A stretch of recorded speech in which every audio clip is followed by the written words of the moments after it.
baseline crew get live to this. Bass, get right, bass, get right, bass, get right, bass, get right, bass, bass.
Good evening, everybody.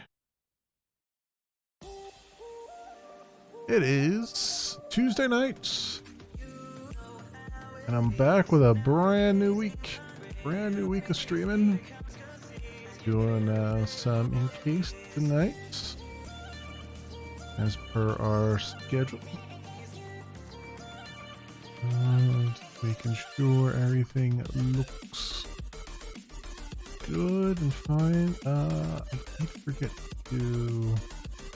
There's one thing here. Let's yeah. Right now. Hello everybody. Hello. There's. Oh no, I'm gonna mess up the one. Well, let's see what happens here. I may have to bounce. I will bounce the caffeine stream when I do this, but I want to fix. I meant to fix the captions and make them like a little bit wider with that.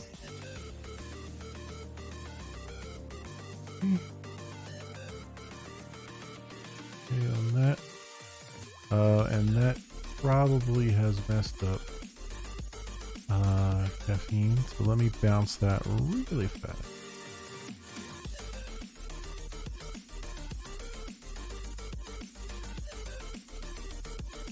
And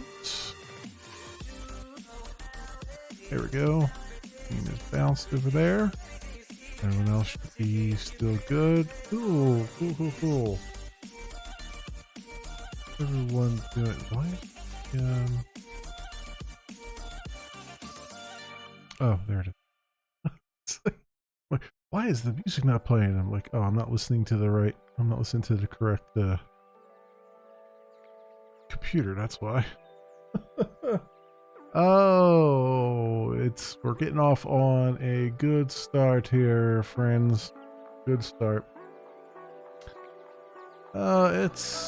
It's Tuesday night. How's everybody doing? I hope everyone's had a good start of their week. Everyone's doing well. I've been immersing myself in Star Citizen videos, and I gotta say, still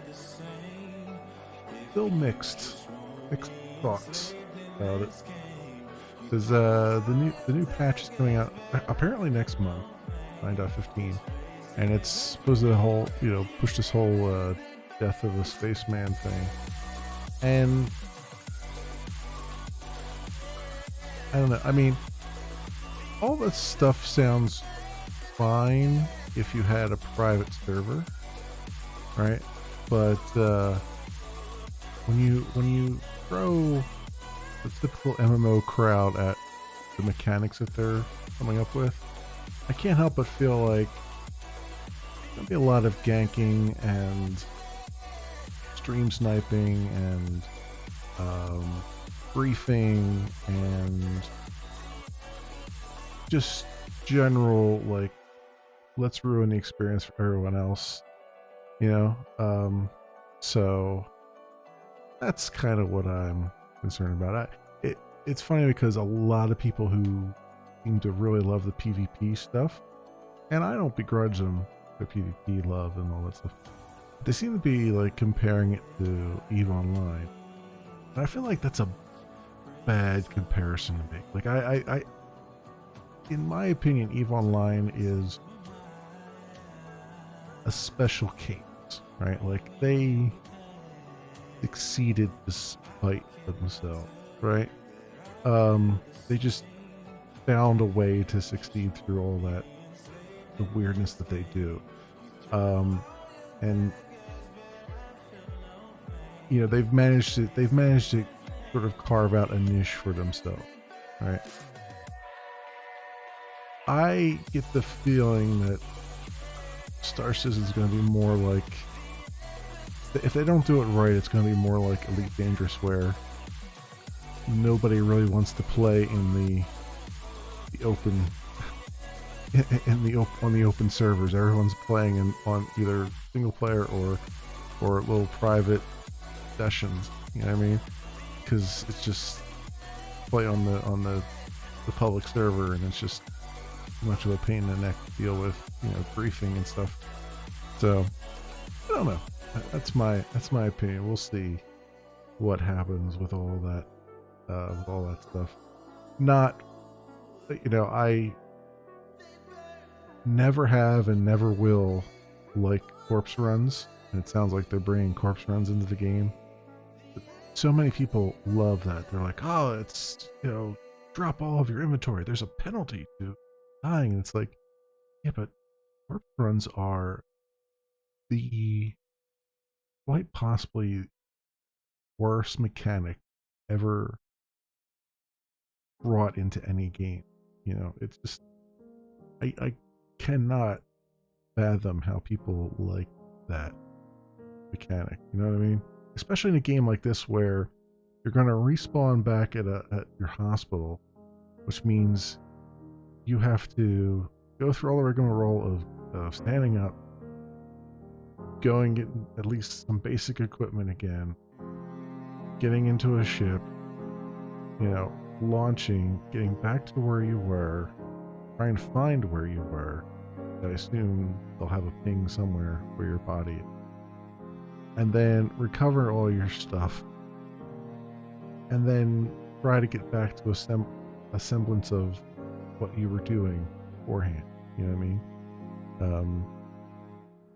Also, it's, they talk about that. They also talk about like, you have all this, there's this opportunity now to have all this rare loot and stuff. Like, for what purpose, right? Like, are you actually going to wear that rare loot out? Or are you just going to throw it in a box somewhere because you're afraid of losing it? Like, the cognitive dissonance is just strong with that one, I feel like. But I mean, I can't begrudge people what they want to do. I feel like they want to do PvP stuff. Just do it like New World does it. Just have a flag. You're either flagged for PvP or you're not. Done. You know what I mean? Easy. Yeah. Because as I think someone in the community mentioned, like, most people who are playing PvP really want to play PvP with other people who want to play most. Although I kind of put most quote.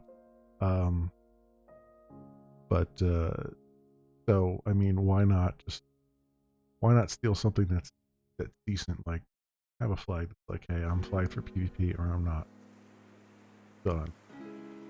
If I'm not flagged for PvP, then you can still, you can do whatever you want with that. Like, either I don't permanently die, or you do die, but you don't lose your equipment. You know what I mean? You take that however you want, or you're just invulnerable and you can't be shot. I don't know. Whatever they want to do. I realize there's people clamoring for realism stuff. Whatever it is. Or, quadruple the penalty for ganking someone who's not flagged for PvP. Something like that. I don't know. Something that will make it so that people like me who really don't,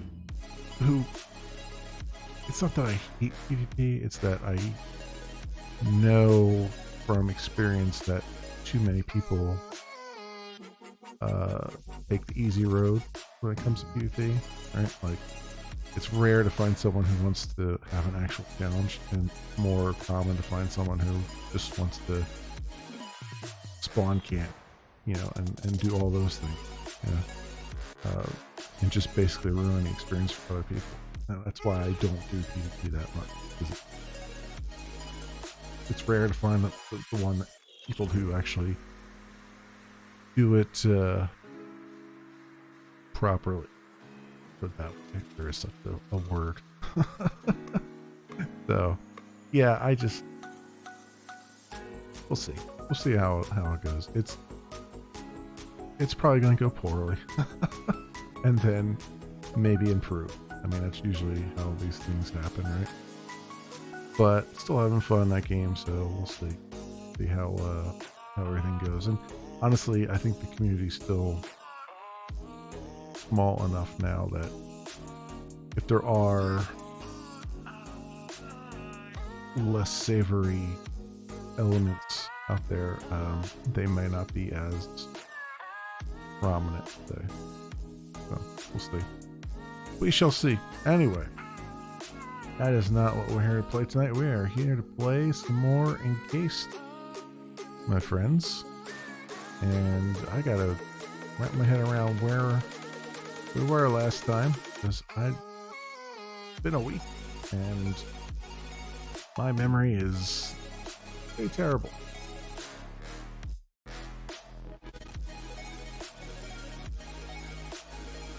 Now I saw that Steam was having an issue.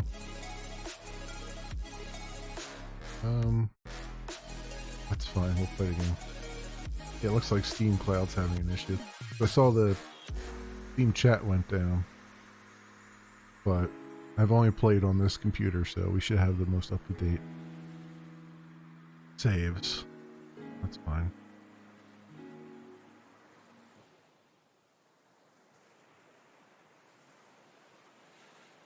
Alright.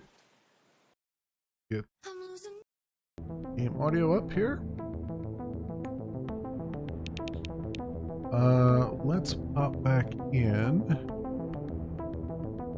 and where I'm at. I don't remember. I think we're still at the. I went back to the picnic area, right?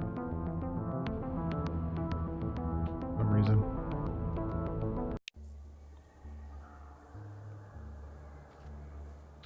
Yeah, because we have Sparrow now.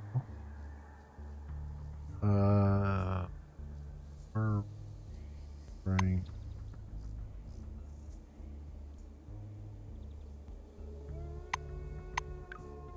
Sure.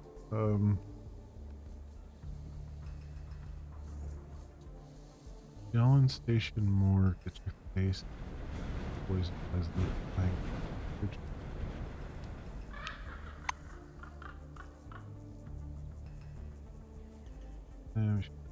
First in Maelstrom Signals. Nice story. F lies junk. I'm tracking Maelstrom Signal.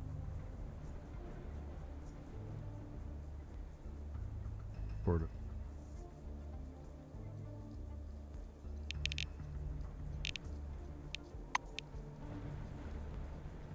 Alright, well, I guess among the dead and living, I guess we can do this. One, try to figure out where to go here.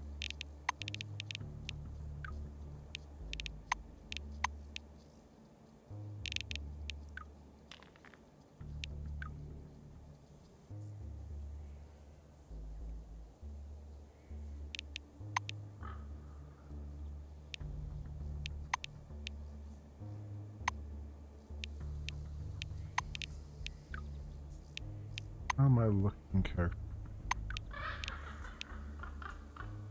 We're encumbered, right?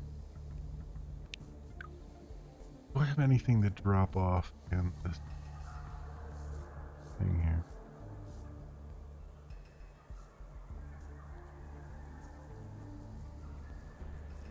That's some rat. I'm not gonna have it.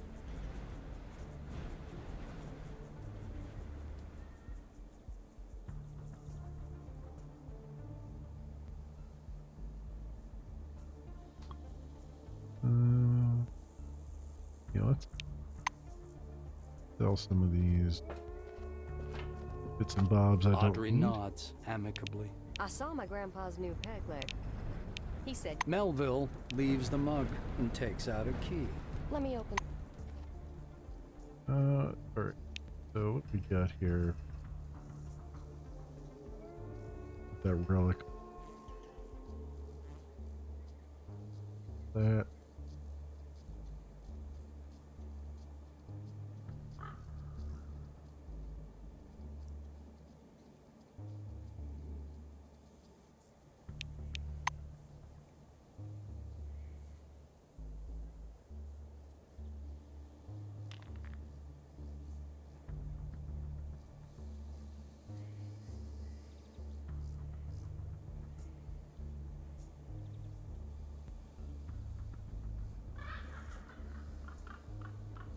Have a high-tech weapon.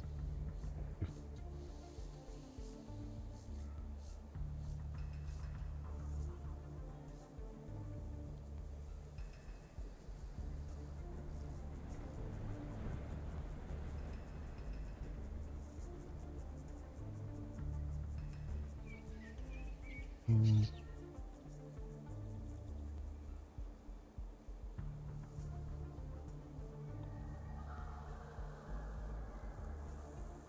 Okay.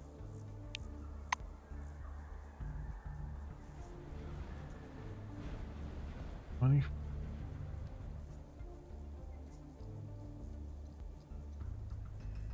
Oops. Hope I got money for that. Alright, my encumbrance is down. But, here.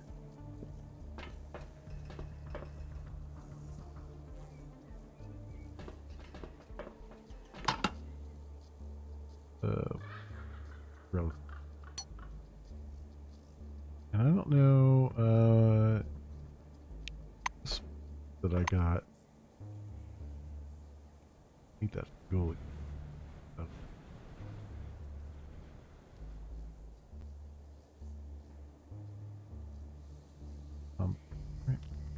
Right. Um,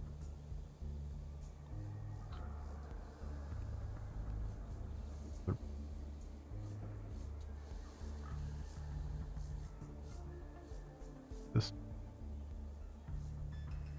read it.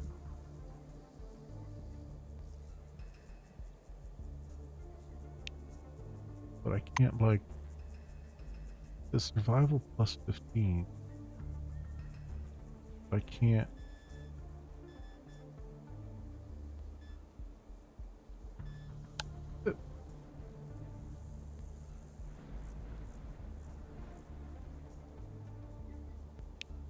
I don't know if,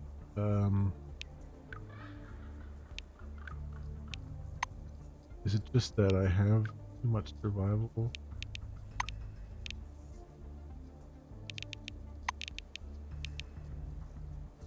Yeah.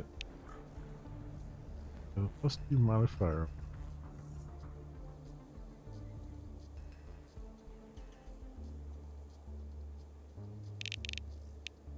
Yeah, or, like, 2. Nice modifier. But so even 10 you it can't assume it. Does 5 plus, I don't know if the equipped.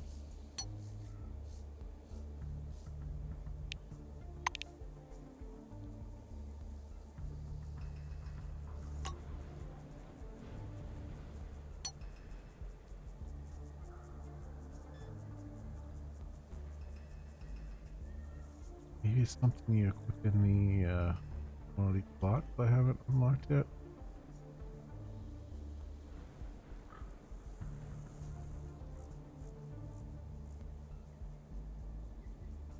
No. I don't know what problem now I'm having. I wish there was a. Please take up any. No. Take up any. Wait. I really have a change for all that.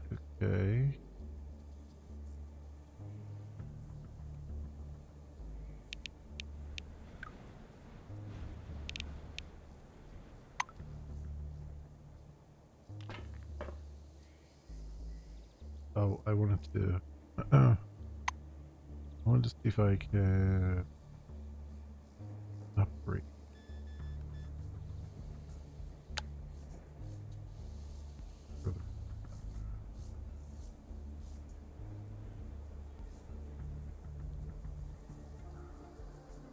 Modification. Oh, I picked up a pistol. Oh wait, no, that's the pistol for her. Him. Her.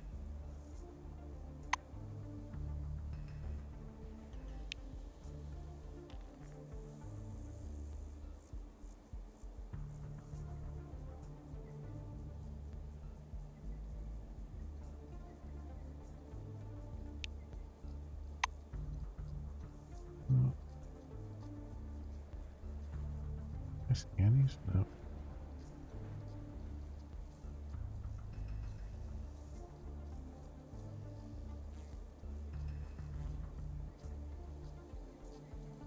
Oh.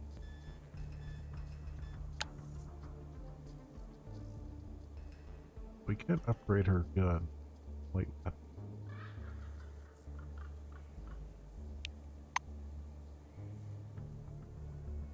So one of those mad. Another gun cleaning kit, but also high-tech modification. Okay. I mean, what's the... We should be just a little bit. Get rid of some of this fatigue.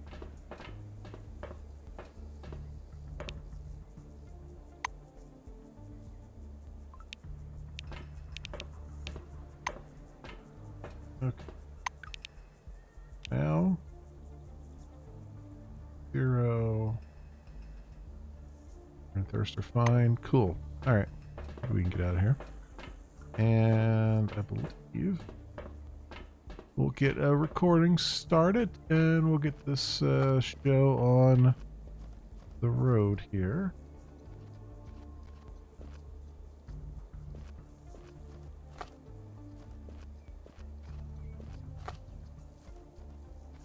Right now.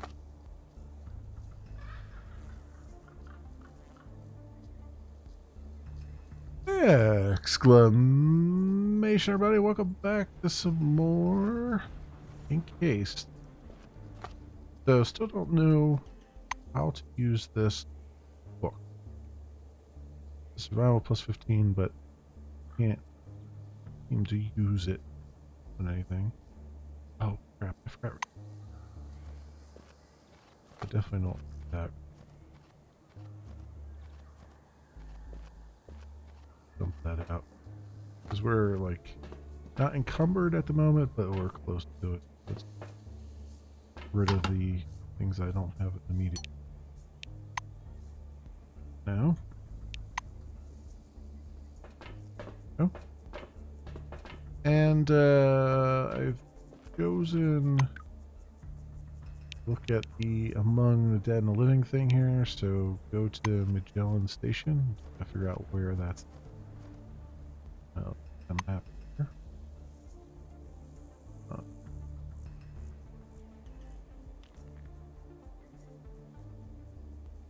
So I don't think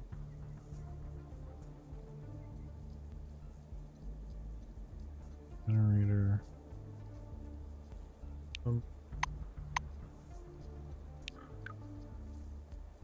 We went to the caravan. Where is Magellan Station?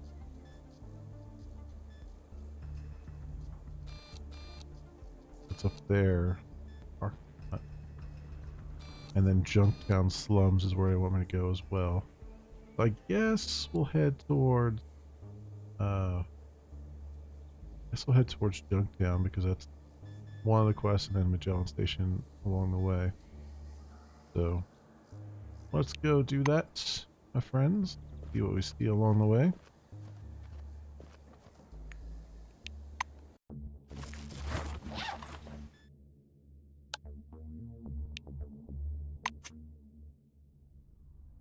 Drag yourself along the desert road, through a wasteland baking in the heat and dotted with the white blotches of Salt Lake.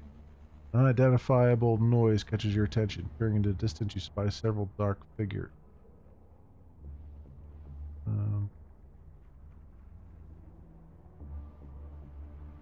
Through the binoculars? Bring the binoculars up to your eyes, peering into the monotonously red desert landscape. See some people, most likely bandits, judging by the clothes. Try and sneak past. Turn aside and continue on your way. Judging by the fact that no one is chasing you, you manage to go unnoticed. Cool.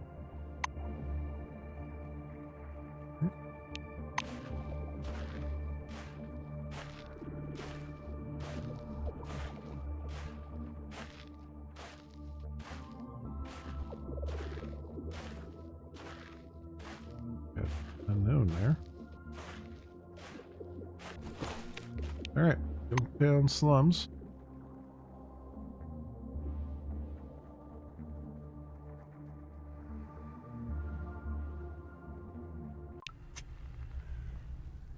The hum in your head that's accompanied you from the moment you left Nashville and had almost fallen silent since suddenly returns. Barely able to stay on your feet, you look around. The road took you to a strange slum of rusty iron roofs. Above them, you can clearly see a faintly glowing column of blue light, just like in the first vision that visited you shortly after you awoke.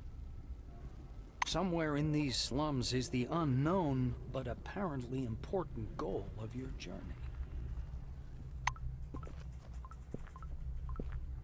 Okay. Save here.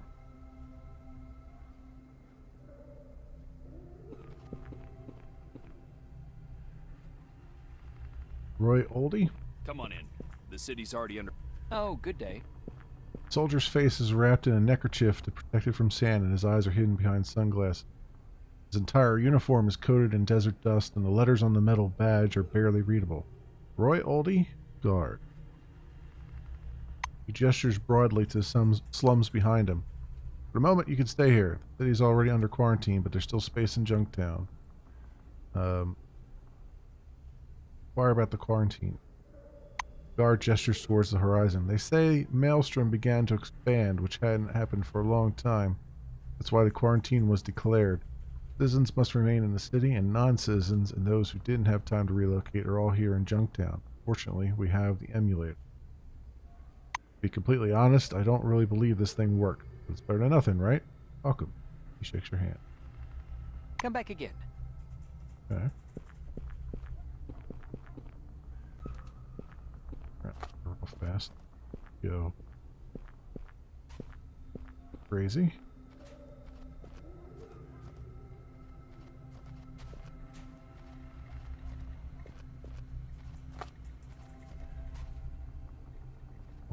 Papers, okay. The map.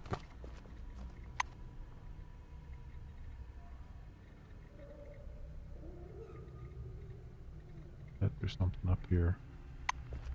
Just look real fast. My loot senses are tingling. Must respond to them. Oop. 3. I can it? Like going them.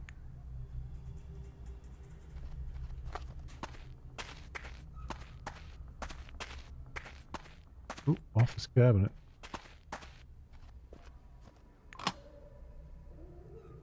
Respirator, money, okay, all that.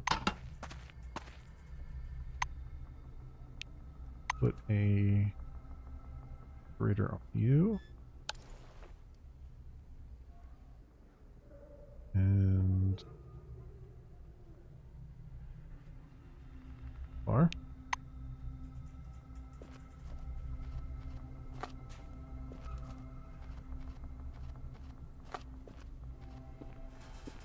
Okay.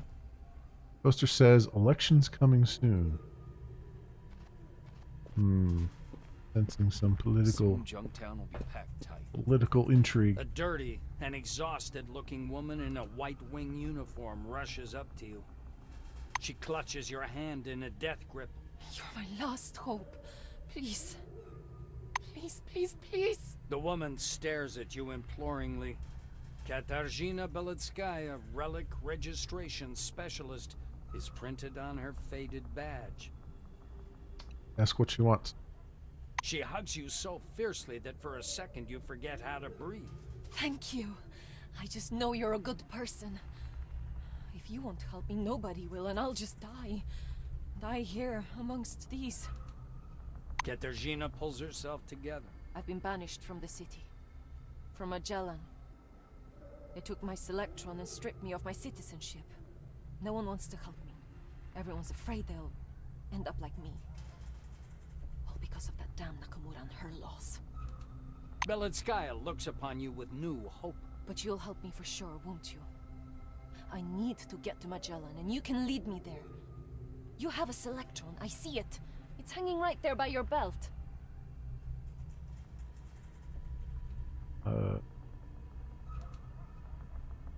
Return to her request and ask what she specifically wants from you. The white taps the Selectron hanging by your belt. Please, guide me to Magellan. I just need to get to the station.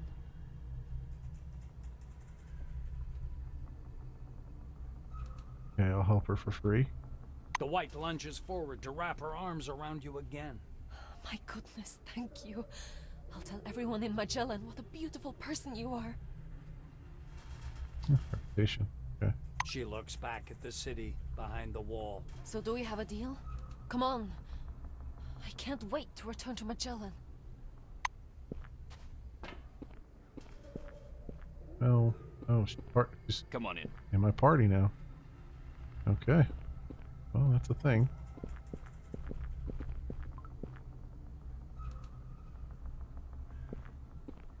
Where's here?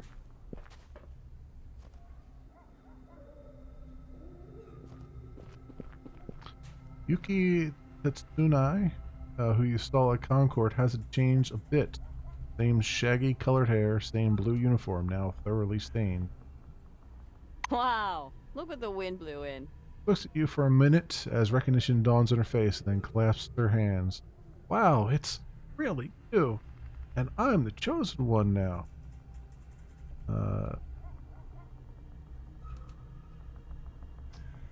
Tell her you miraculously escaped death and ask Yuki how she survived.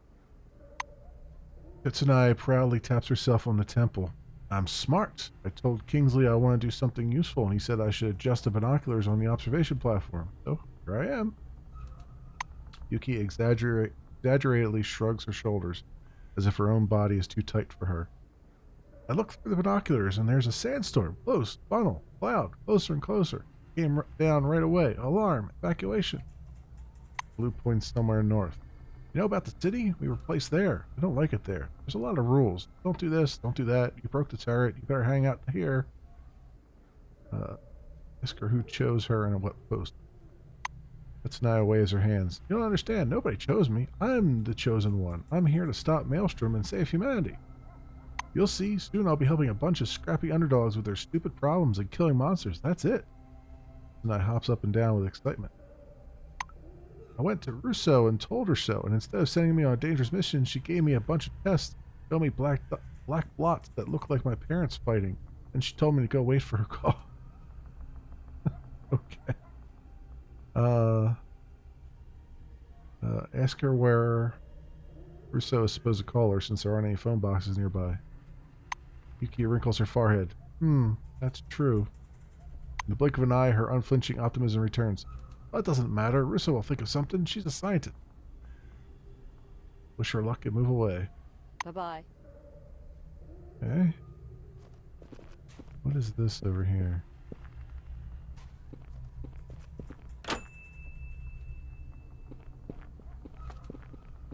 Barrel papers.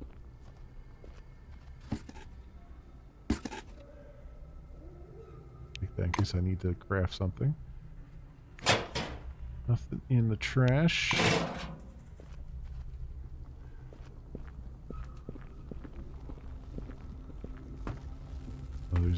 anomalies over there.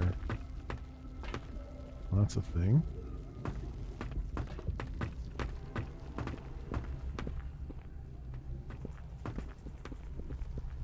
Was there a lookout up here? Up here. Oh, lots of traps is what's up here.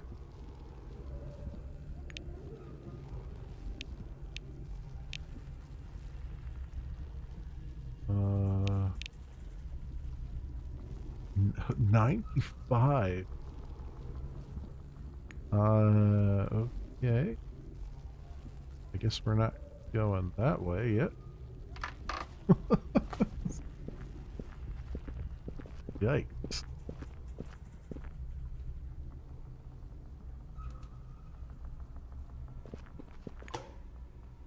All that.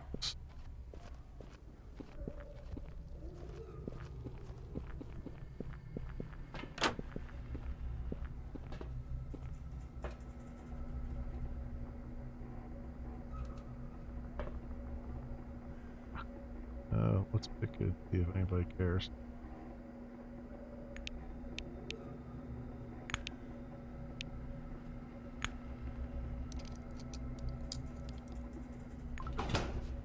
I'll pick that.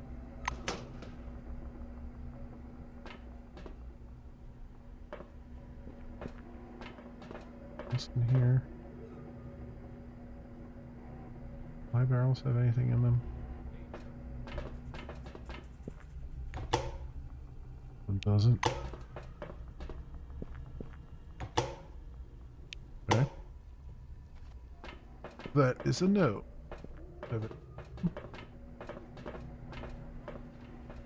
Teresa Goddard.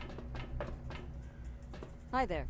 A disheveled, sloppily made-up woman is perched on a rickety chair, holding an empty whiskey glass in her lap as if it was her last friend. The Carmine Heights badge on her blue jacket reads, Teresa Goddard. Hey, you there? Yeah, you. Come sit. She orders you, wrapping her glass on the table. She looks blearily at you from where her head rests on one hand. That's all. Can't imagine how deep in shit I am. Or what happened? Goddard bends closer, enveloping you in the reek of stale alcohol. That greedy asswipe more to what happened. Brought all Junktown to herself. Now jacks up the rent price, bitch. Cashing in on people. Filthy jerk. Straightens up briefly to beat herself on the chest. I built the power station in Carmine Heights. Don't I deserve a bit of respect? Where am I going to get that money? Ask her how it's going in Carmine Heights. Teresa runs a finger around the inside of her glass, licks it. I liked it. Pity if Maelstrom is gonna blast. See, you understand, yeah? Makes an effort to answer. If you're asking if you want to know, the Brazners are no longer the way they used to be. They don't seem to give a shit about society.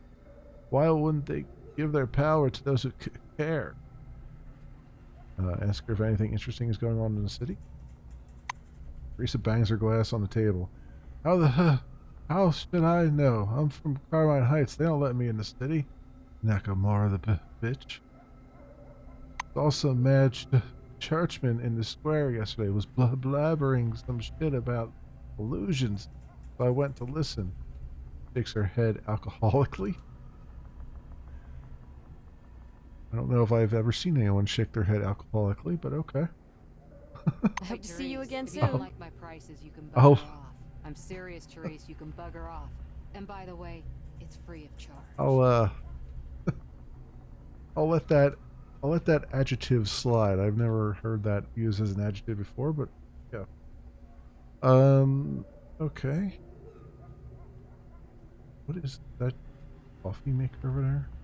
Thought you were just gonna Oh, get no, away this with is you a asshole? door, huh? Glad to meet you. Beth winks at you while wiping the glass. Good afternoon. Beth's shots. Free Nakamura joke with every order. Roll on up.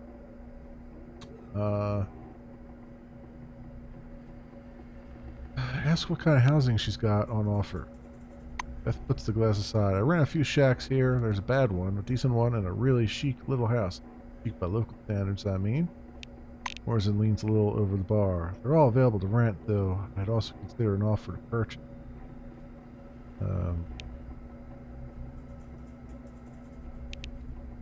Ask if you can buy one of the houses in Junktown. Wow. Okay. So, 3,000. Okay. Bar woman nods entirely. I'm all ears.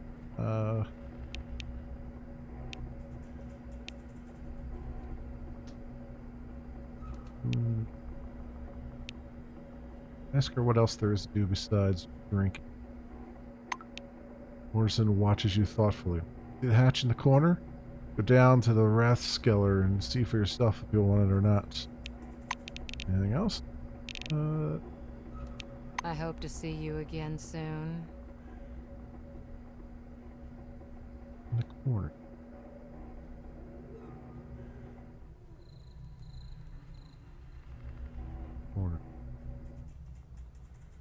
Corner. Oh, Rat's shelter. Oh. Oh, is that a secret entrance? There's like the floor? Because there's nothing back there. Unless the whole wall slides out. Wait with this, you asshole. What's going on here? This doesn't look good.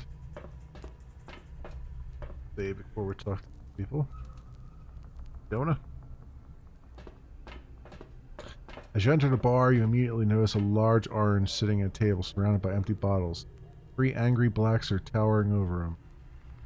One of the blacks takes a truncheon off his belt and taps the table slightly with it, attracting the sitting man's attention. I'm talking to you, butthead. Davy now eats pap because you broke his jaw. Musclehead raises his calm gaze at the black. Well, he shouldn't have cornered that lad in the washroom. I got a nice teensy tangerine here in my pocket. Give it to him, eh? Maybe a puree of it first. The end of the truncheon knocks against the orange's shoulder. Think it's funny? You jokester? One of the blacks notices you. What are you staring at? Bug off. The police business here. Police of the new committee. Clear the space. He raises a shiny sign above his head.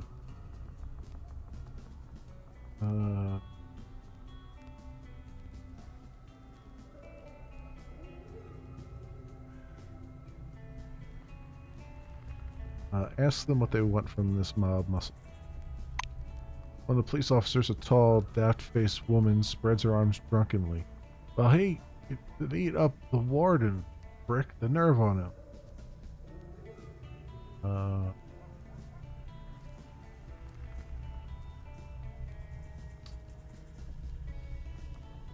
Offer to cover up the case with a couple of beers at your expense and a small compensation for beating up the warden.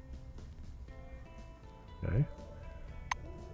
Down the word beer, the policeman brightened. The orange shakes his head in displeasure, muttering something under his breath. One of the blacks approaches you. Beer, compensation, go on. We're quite intrigued with your 400. It was 400. Did I get that right?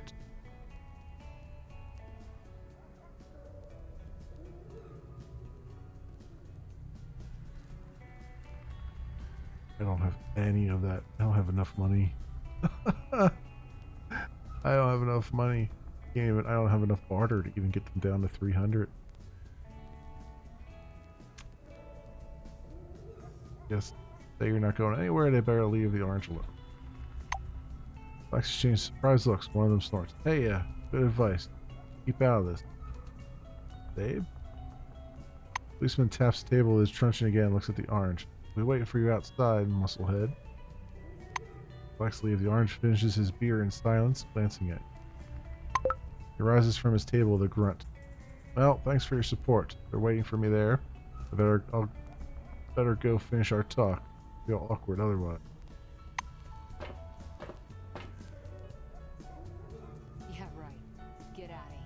If you want to fight, go outside. Oh. This is a reputable establishment. I'm wondering if I should go out there. Are they actually outside where I can help? I don't see them.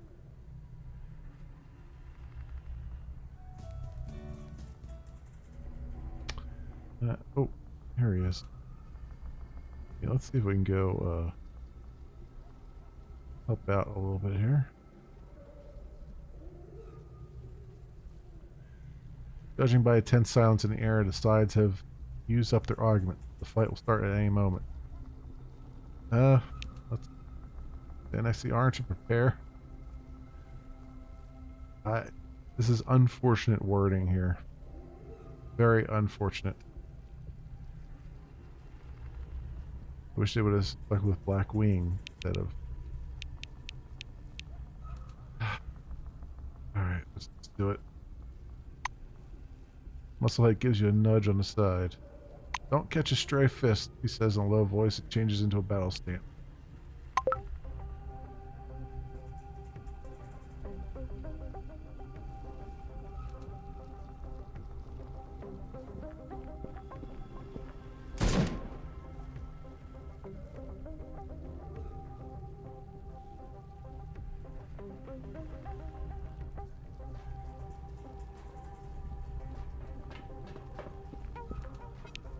Anything else to get with? High-tech reason. Ooh, cryo. Thing. Point. Oh, I can control him? That's a thing.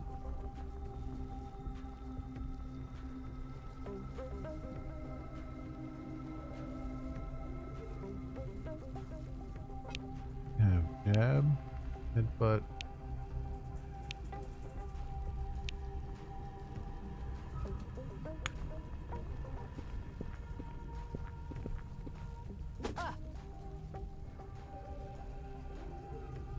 Point. And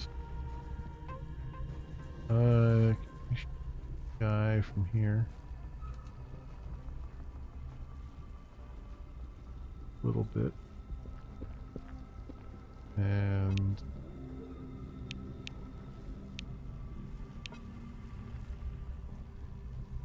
alright. We can shoot him. Oh, I can't use because I am something on me. I have on it. Okay. Get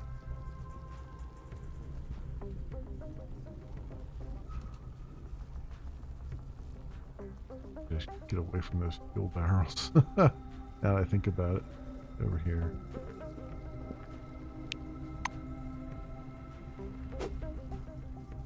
Tactical formation.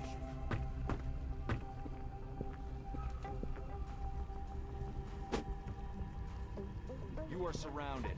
What's going on here? Scared? Oh, come on. Really? Press the will to act.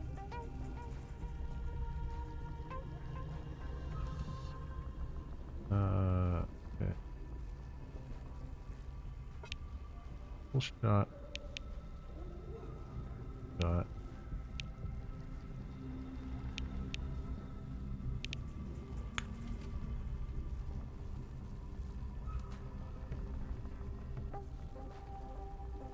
They punched me harder in the boot. Please, stop. I don't want to kill soldiers. Okay.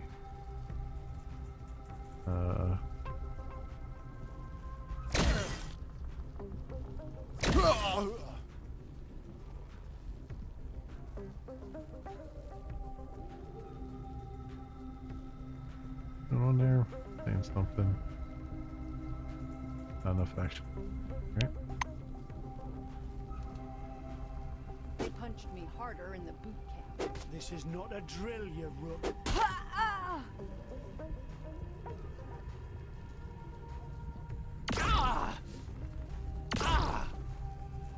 They punched me harder in the boot camp. And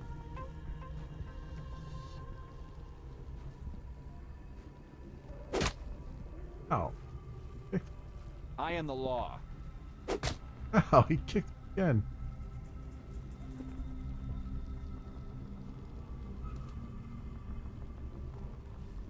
Can't use anything.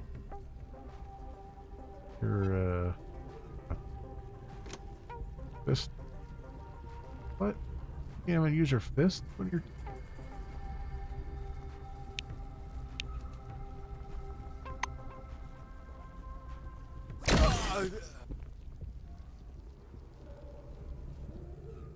Alright. Coffee and kinds of things on him.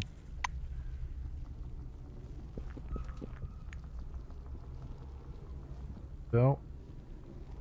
House with Guns magazine. Light weapons plus 20.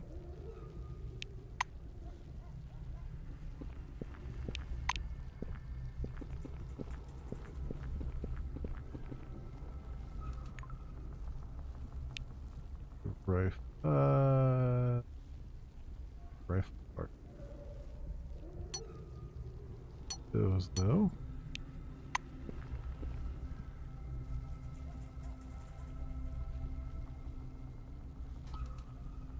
So 5 here. And you have to say, Crump is frozen in place like a statue.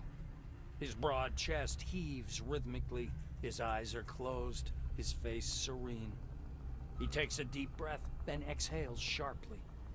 He opens his eyes and looks at his knuckles with a smile. Nice fight, huh?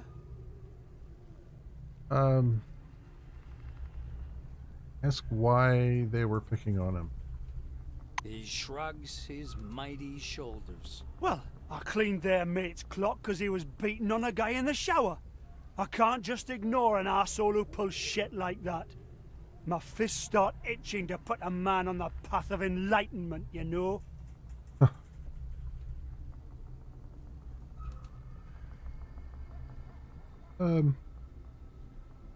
Guess I can agree with that. Crump looks up at you with respect. Then you and I could be friends. Who he is and what he does. The orange looks down at his fists. Crump's the name. Yeah, that's what my ma called me. I hit people. I've fought people for money. I've worked as a bouncer. I've made debt collections. I'm very good at it. Maybe one of the best. Then I ended up under the dome because of the program. But nothing really changed. Recently at Liberty. Funny, a lot of new opportunities to hit people came up after the incident. But it's either get hired by gangs or be a turnkey. Disgusting. So I'm waiting to see if there's any chance of using violence... He wrinkles his forehead, trying to come up with the right word. meaningfully. Offer to travel together? Crump gives you a surprised look. Maybe karma really did bring us together, damn it. Shall we go then? Karma, huh? Spelt with a D. Alright, sure. Hit the road. Well, Sparrow, don't you like oranges? The feeling is mutual.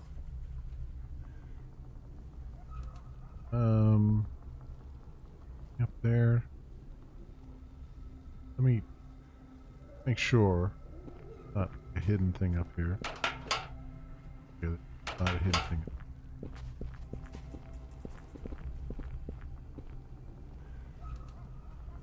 Alright, so now we're injured, which is fantastic.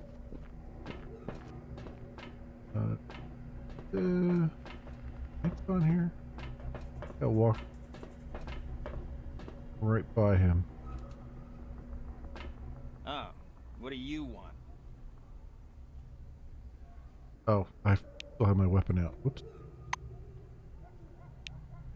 Hello? A plumpish man enthusiastically fiddling with the church's teleglass. He's enraptured with his new toy. Ask him how he likes his glasses. They're amazing, he responds without looking up. No wires, almost zero screen door effect, 100 hertz. This is the reason I joined the church. I'd like to hear more detailed feedback. Anton gives you the glasses. Churchmen have surpassed themselves. 10 out of 10. It's like it's never been like this before. Look at it. Roll the glasses in your hands and lean. It was nice chatting. Okay. Don't know quite about the church yet. I guess technology. Flower pot church though. And she's got dirt in it.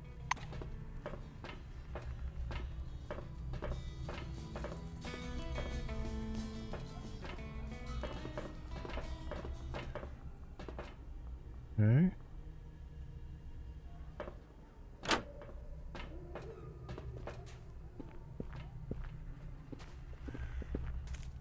Come out here and go around. So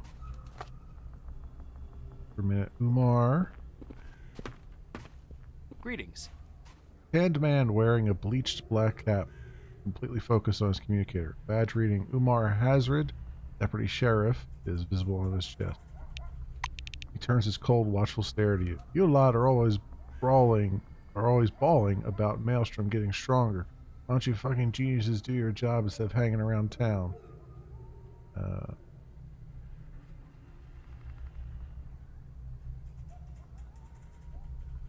Ask him about the quarantine. Black scratches noisily at his gray stubble. Nonsense. Some egghead from the emulator told me the quarantine doesn't make any sense. Madness isn't a disease. Learn about refugees in Junktown? Deputy Sheriff sneers. Anybody who lived closer to the Maelstrom is going completely bonkeroos. Eats away at your brain. Somebody knows about Magellan? Umar answers reluctantly. Been there once before the incident. Don't know if I'll ever go again, though. Our kind aren't allowed. Just about letting anyone into the city because it's overcrowded. Hazard looks at you as if trying to decide exactly what type of idiot you are. No, it's because Nakamura and her ass-kissers are a bunch of fascists. The city is restricted to citizens, but there's plenty of space inside. The sheriff has business there sometimes, and he says there's lots of empty houses. The ball ought to revolt. Come back again. Okay.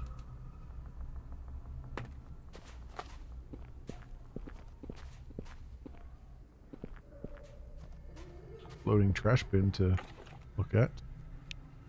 Nothing is in the floating trash bin.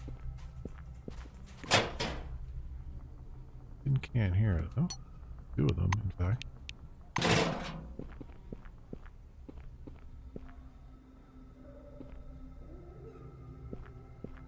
Lock.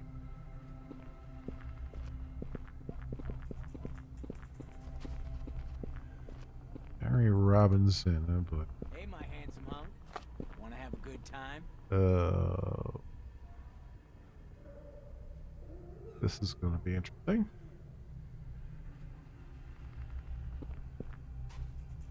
Greetings.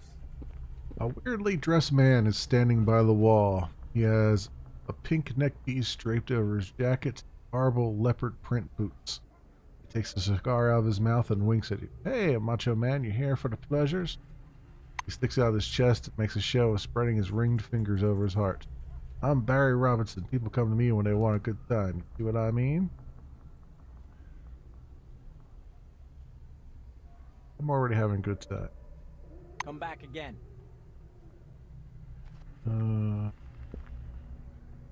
Oh, you know what? Before I forget. Go and wait this thing here.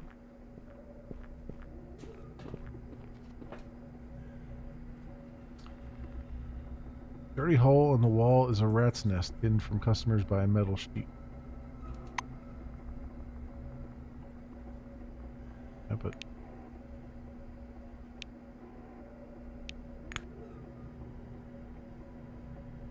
isn't that what told me to use? I guess they leave notes in there.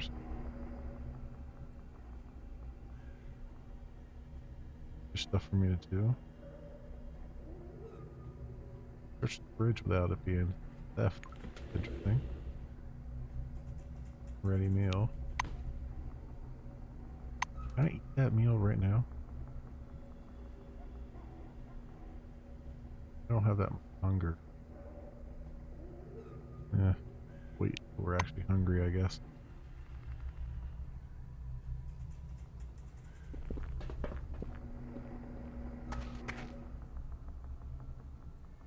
So what do you say, handsome? So, the likelihood I can unlock this. Not trouble for it. Hope this isn't Barry's place. Although it's got a big B on it, so it's just.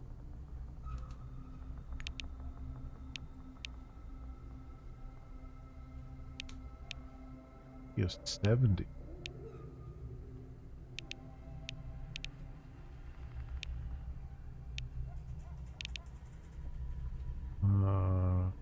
I can't. No, it can't unlock.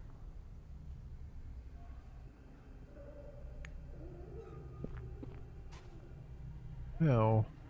So what do you say, handsome? Wondering no. That's Barry's place. There.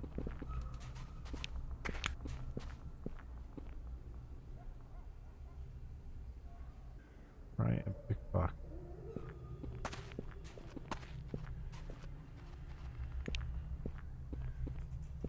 I need 55 to pickpocket. Oh, guess we're not gonna pickpocket him then.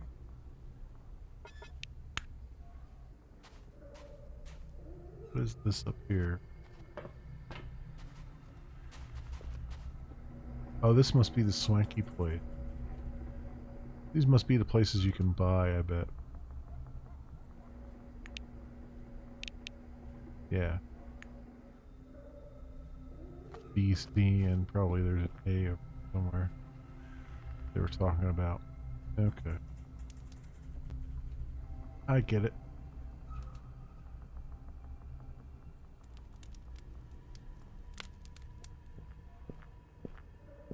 Howdy. Shifty-eyed old man with a mustache bends close to your ear. Decide to go for sewage collector. Be careful. There's a lot of dangerous shit down there. The churchers go sometimes, but even the giant cockroaches avoid their kind.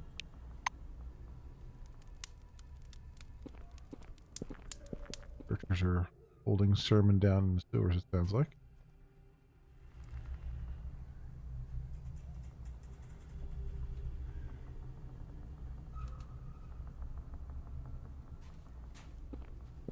That's A. Okay, so that's the, like, really crappy rundown one.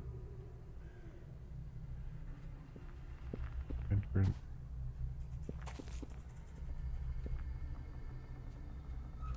Maybe that's what she meant by go to the corner there as the sewer.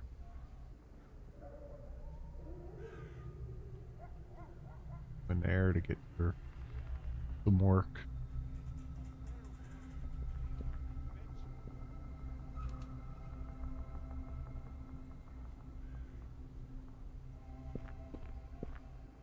Glad to meet you.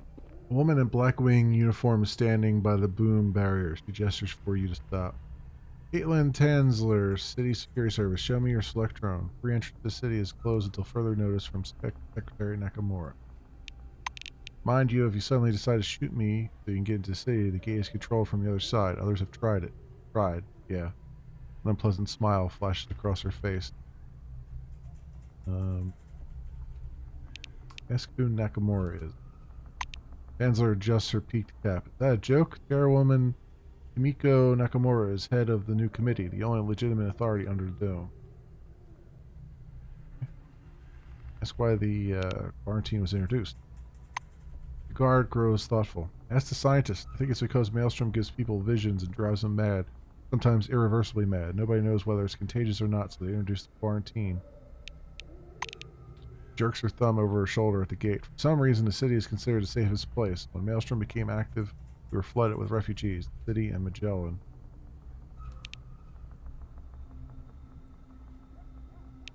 Examine the guard more closely. Both Caitlin and her uniform have seen better days. An abundance of chevrons, badges, and braid is intended to draw attention away from worn patches, frayed cuffs, and discoloration. Nevertheless, the black's eyes are filled with determination. Examines you in return and makes a wry face. You want something to stare at? Go to the bar. That's not why I'm here. Ask when the quarantine will be lifted. Black rolls her eyes. She obviously gets the question all the time. They don't report these things to me. The quarantine was introduced when Maelstrom began to spread. As soon as the Maelstrom problem is solved, Nakamura will cancel the pest control protocol. Have a good one. I don't want to go into the city just yet. I want to see what I want to see what's over here first. This.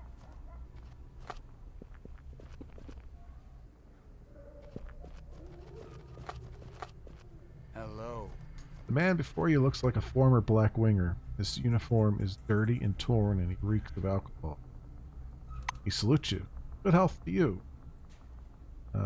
Ask him about the city. He winces and spits, then curses at length. I served for so long, and now I'm here. They're there. He shakes his fist at the city wall. Ask who he is and how he got here. In response to your question, he hunches in on himself and stares blankly. After a moment, he shakes his head and waves you off. I hope to see you again soon.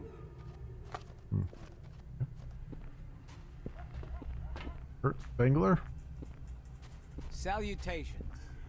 The Black's watchful stare seems to take in every detail of your appearance. You're a stranger.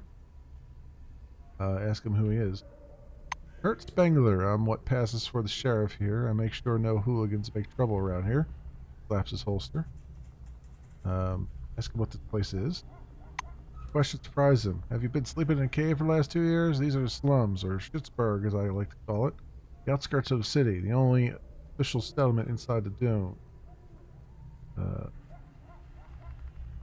Introduce yourself and tell your story. Gives out a whistle. If you're not lying, you can take that tale of yours straight to Nakamura. Knowing her, I could say she'd definitely be interested.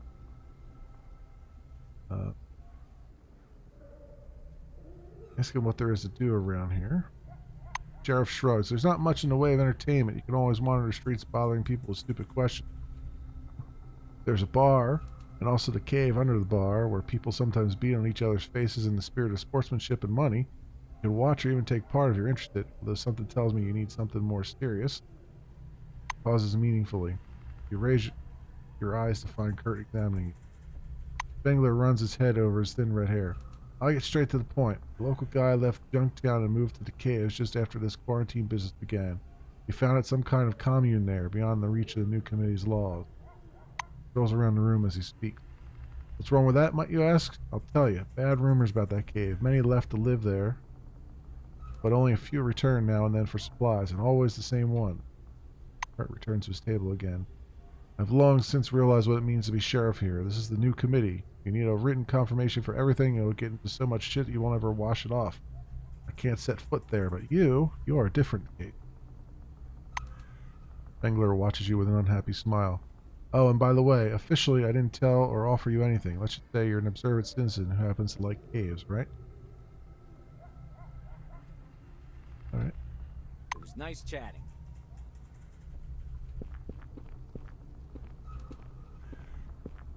What, Crumb got into that shit again? I'm tired of seeing your pan behind the bars. Sheriff's journal.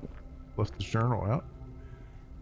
Latest developments on Tuesday, they said Maelstrom began to expand. Of course, no one in the city expects anything good to come of this. Nakamura stated that the city should be closed to non-citizens, that the number of patrolmen in Junktown should be doubled. Influx of refugees is expected. Junktown is restless. There haven't been any robberies or fighting. My guys know what they're doing. The atmosphere itself is depressing. There's a lot of negativity, and it's hard to tell rumors from useful information. I'm starting to understand why Nakamura ordered it to be closed, trying to avoid a panic. By the way, about the rumors, I was sitting at Beth's yesterday, listening in on people's conversation. There was a lot of suspicious talk about that cave near Junktown. Spoke with the locals, and there is indeed something off about that cave. Some sneaky bastards organized a commune there, open to anyone who wishes to join. I don't mind it myself, but I've heard that many of those who go inside don't ever return. I asked Nakamura's permission to investigate, but they made it clear it's outside my jurisdiction. It's Junktown and no farther. I'm going to write down the coordinates here in the margin in case my Karis starts acting up again. Hope to get a chance to visit later on.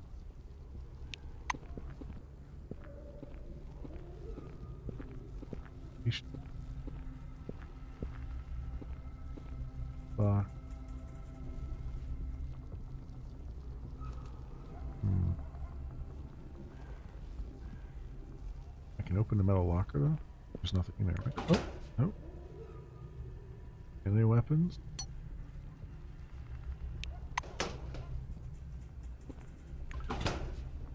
That. Actually search the ammunition box too.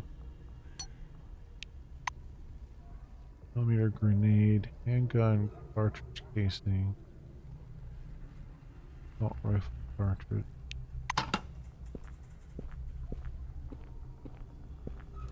Search the safe, apparently.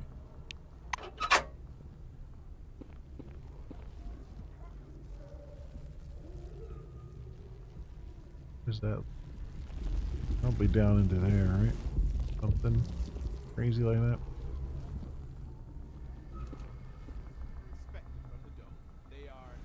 Emulator duel.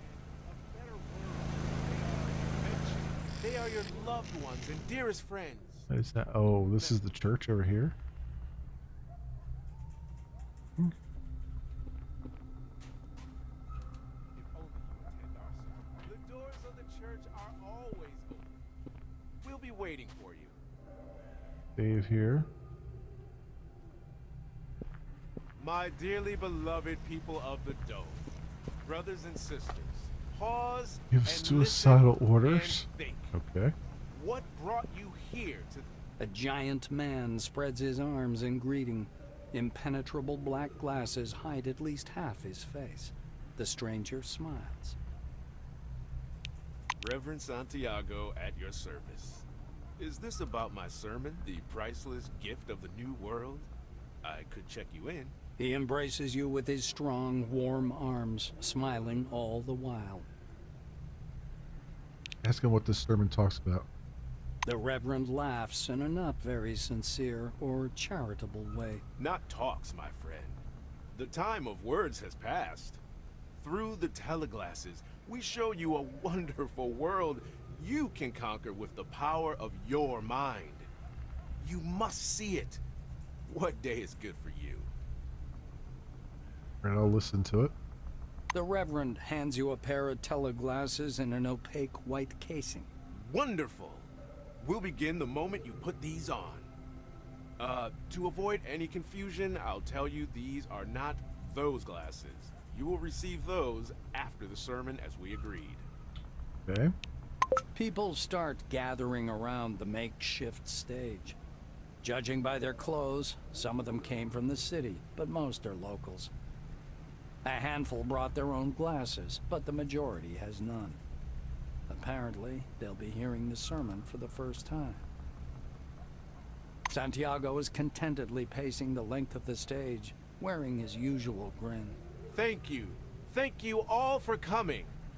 I do ask that you please forgive the delay. Once my assistants arrive with the equipment for any of you who've come without, we shall begin. Ah, here they are. Lights shimmer behind the sewage gate. Some people with torches appear to drag a large wooden box up on the stage. Someone pries open the lid. Teleglasses are laid in rows in the box. The assistants begin to pass them out to the crowd. If you can figure out how the glasses work. You take the glasses off and turn them over in your hands. Super Color Navigator manufactured the base. However, this unit's assembly and parts are both of lower quality. This example was made here, under the dome. Other differences are more noticeable. The main lenses are purple, with additional, thinner lenses bearing a luminous projection net hidden beneath. A small radio aerial is mounted on the side of the device. There are silicon-capped speakers on the inside near the user's temples. These teleglasses are also significantly heavier than similar silver wing devices.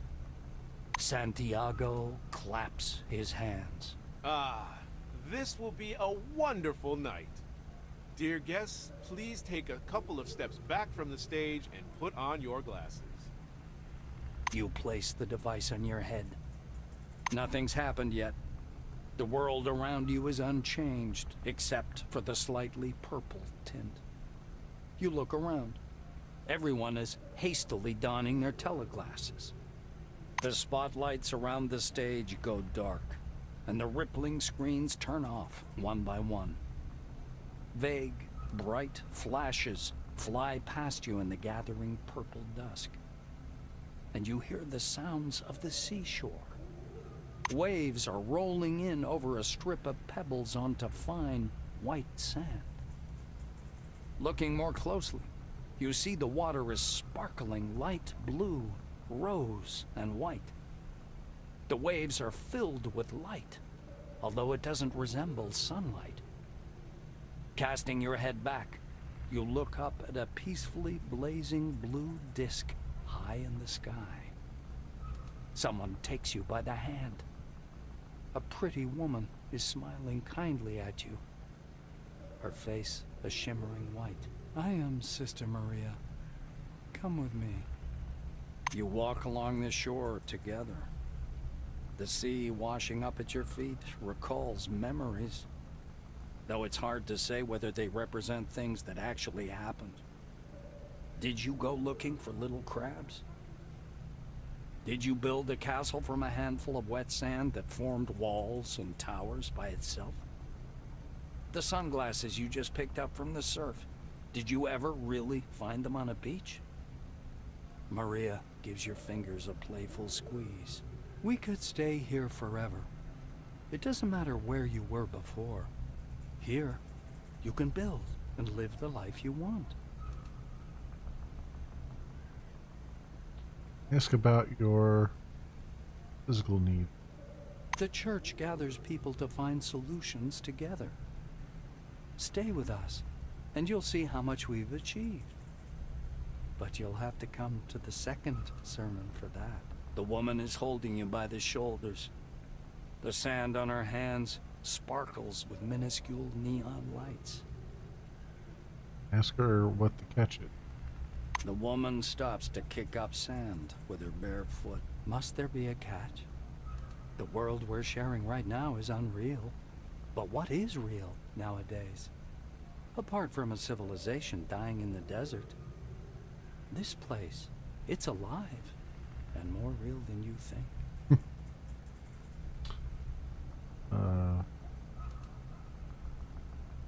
Wonder aloud when the sermon will actually begin. Her smile seems to glow with a gentle light. It has already begun. A sermon need not be only about words. Showing is much more important than telling. Well, I'm not much of a shower, put it that way. Say nothing, walk beside her in silence. The soft roll of the waves brings peace. You walk contentedly alongside Maria. The sky overhead reminds you of a blue rose abyss. Massive glowing streams rise from the gleaming horizon like flames in slow motion. Your companion slows down a bit. We're almost there. You'll see something soon. She takes a step into the ocean, dragging you after her. This doesn't sound good. The water splashes with each step, but doesn't slow you down at all. The dark blue dome above grows ever larger and lighter, as if you were strolling right into the heavens, your feet never leaving the sea. When the opening above your head has vanished completely, you see an enormous arch lost in the boundless sky. A distant land dotted with seas roofs this world. The lights of settlements on this sky continent shimmer through gleaming clouds. Wonder if they are taking us to the cave they've talked about. We're gonna wake up in the cave. Maria turns to you. We'll stop here. That faraway world can be yours. The church is willing to give it to each of us. All we need to do is take a step forward. I will be waiting here for your return. Before you have a chance to respond, the space around you begins to fall apart. Everything decays into a grid of glowing lines which rapidly blink off, one by one. You rip the glasses off your head. Water's sloshing in your boots and the ground around your feet is wet. A novitiate standing by the stage is holding a fire hose. He closes the nozzle and drags it away. Then the lanterns all come on again, illuminating the stage where Santiago's standing, arms thrown up. Thank you for coming, everyone. Maria and I will be waiting for you at our next sermon. My dearly beloved people of the Dome, Okay. brothers and sisters, We didn't actually pause go anywhere. and listen and think. What brought you here to Strange this desert? pictures Was it succeed each other on the money, television screen, shaking and adventure, twitching. goodwill?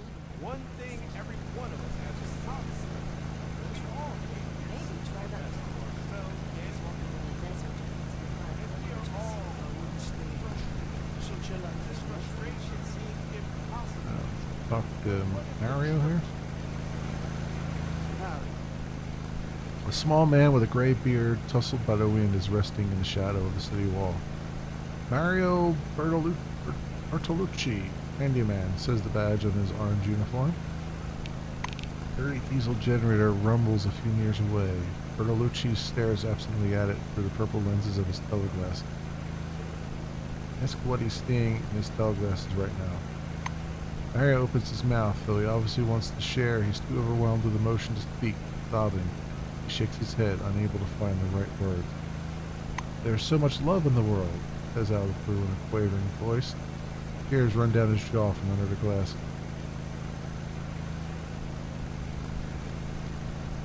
Okay. Mind is gone. What's this guy? Glad to meet you. The man in the white uniform shakes his head in displeasure, arms folded. You're headed to the emulator office? Don't bother. They rejected me, said I wasn't a suitable research subject. He sniffs in annoyance. As a scientist, I dispute this conclusion. The incident influenced everyone, from those hiding underground to people in the mountains or on an expedition. What about those who were at the center of the dome? It must have been horrible for them. It was nice chatting. I want to go in there, but not. And these things, everything. Let's will be go yours. down in the sewers here, around.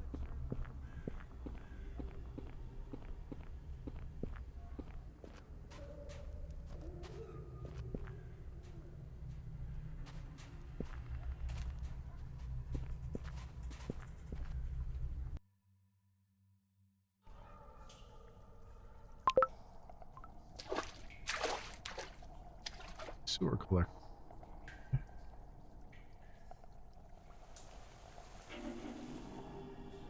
Up here.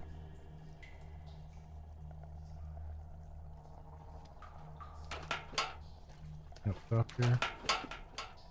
A ladder. Go. Gotta run all the way around the other way to get to me. Oh, and they started an encounter. Well, that's a bug. How did they start an encounter? Oh, down there. Good thing I saved before I did that. Save. having a little pathfinding issue here.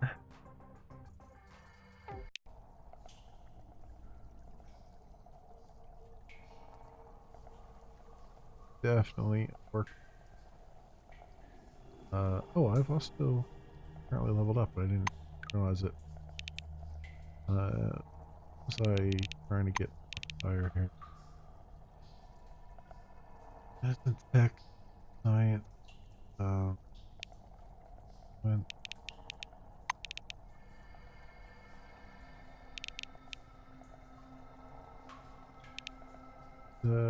one does the criminal set up the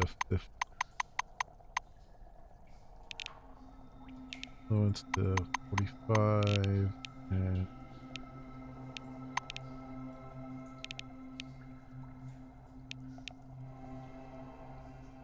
let's get fractions to 5 6. Do that. Then heal This is oh,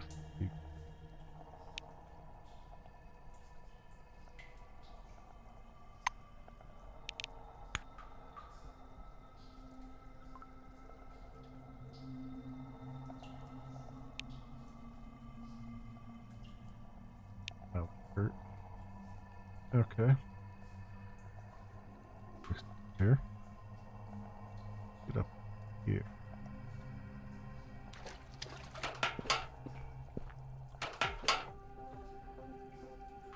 That's a little bit.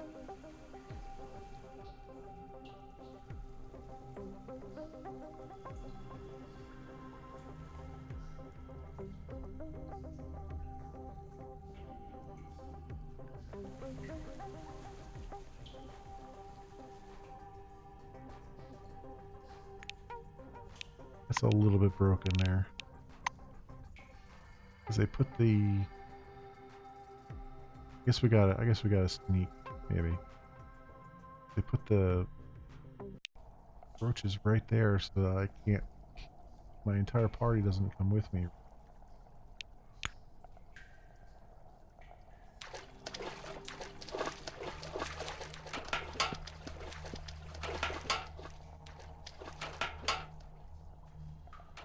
No, no, don't go that way. Don't go that way. No, back this way. No, back. No, no, no. No, I say no. God damn it. Really? Ugh. Yuck. It stinks here. All right. Perhaps we should go to somewhere. I guess we'll have to go to the right because it's broken. Can't go to the left.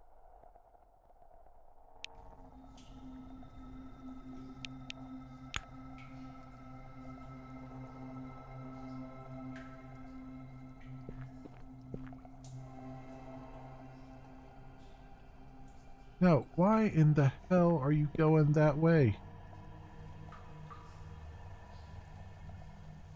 Come this way.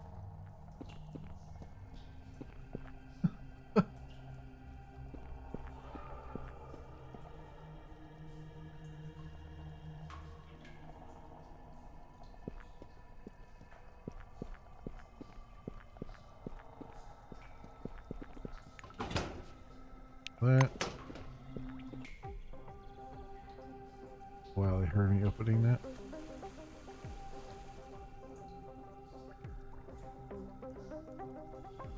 Guess better this way.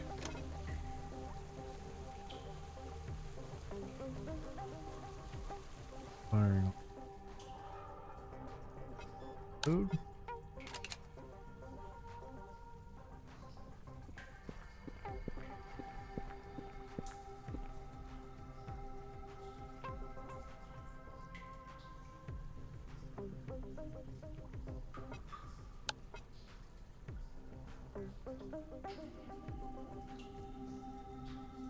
Why?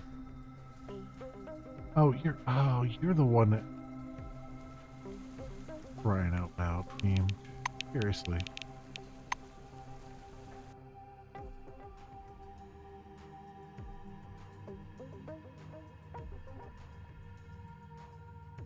I thought it was the one over the other side that had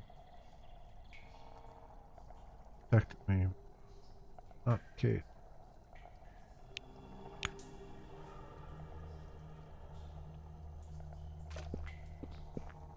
Might have to unlink them just that they go in the other freaking way. God damn you. Alright. So basically I have to unlink her. She stays there and then just push her manually.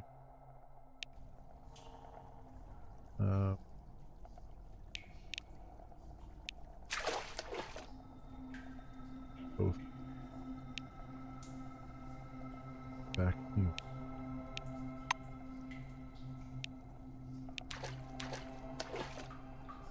Alright. So. We're gonna go.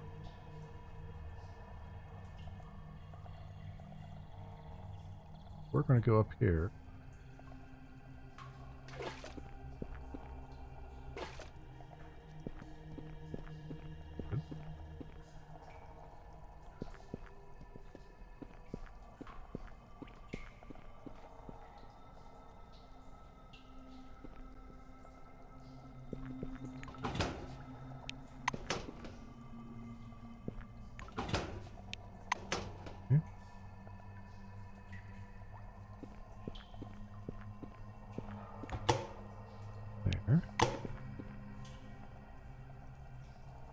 Come over here.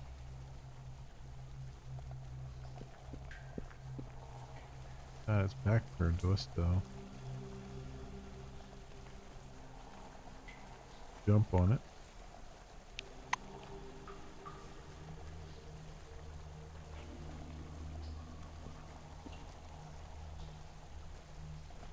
There.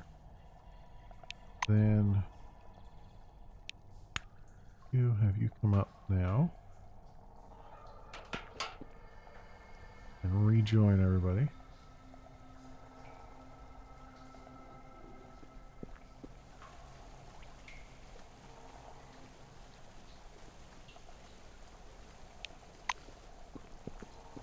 Okay.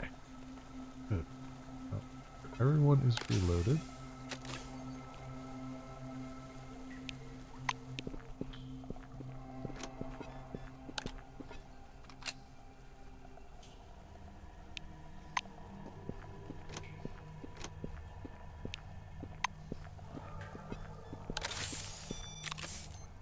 Yeah. Okay. Here. And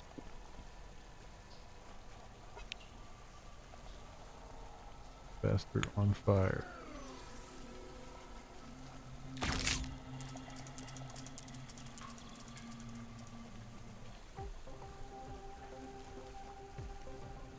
Okay.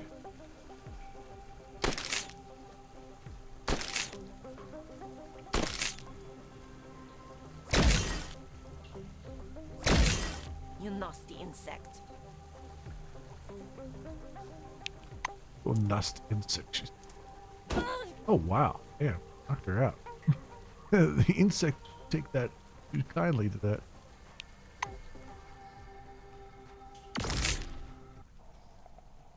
Okay. All that.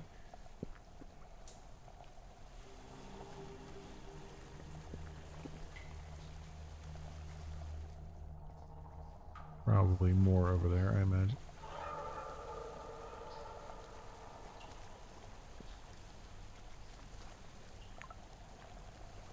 Docks. Soup. Agua.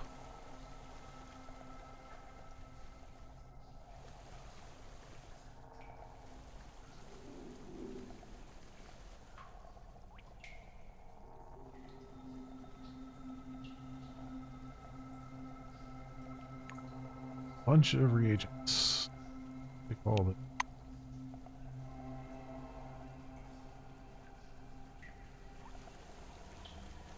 Anything else over here?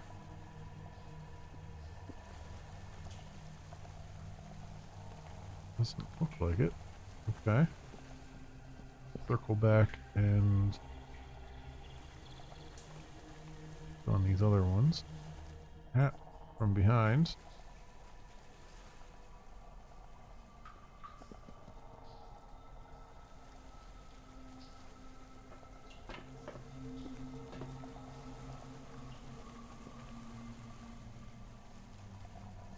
Bunch here. It's just ambush city up here.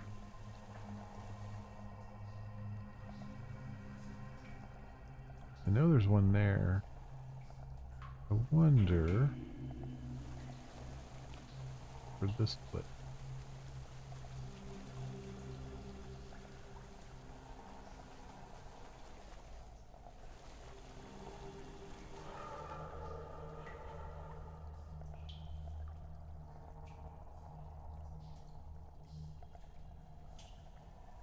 One right there. So, sneak.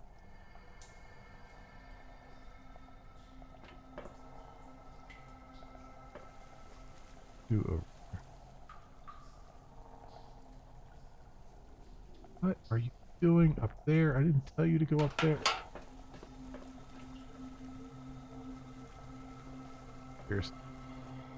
Seriously, this AI is gonna be a pain in the butt.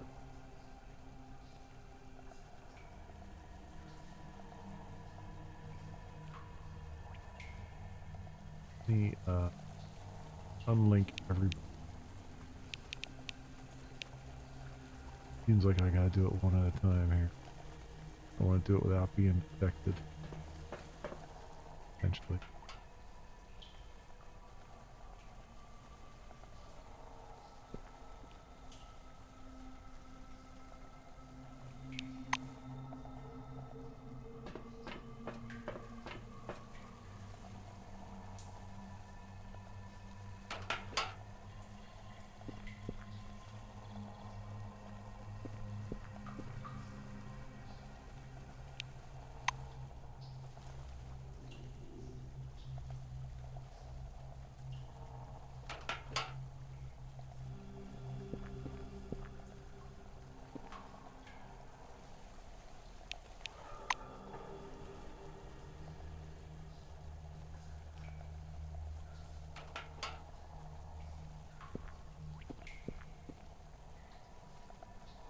Go.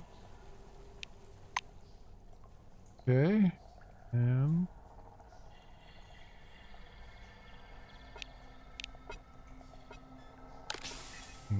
loaded.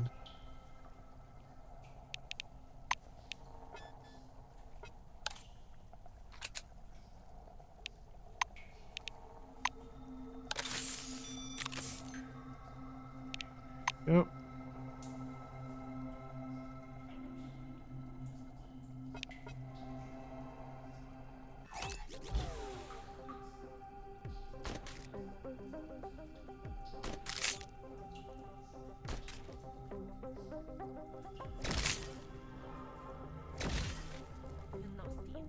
Here, I doing any damage to it.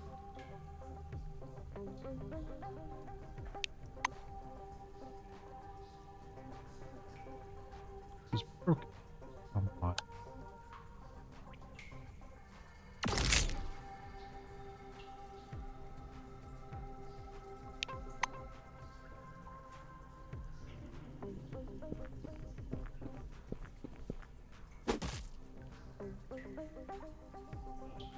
Points.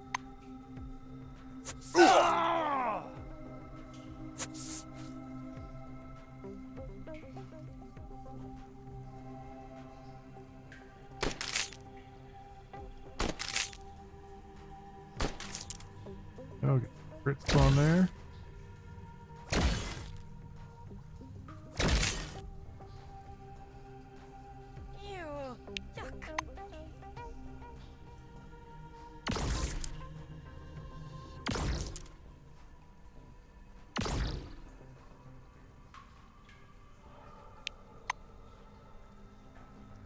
Go beat this guy up.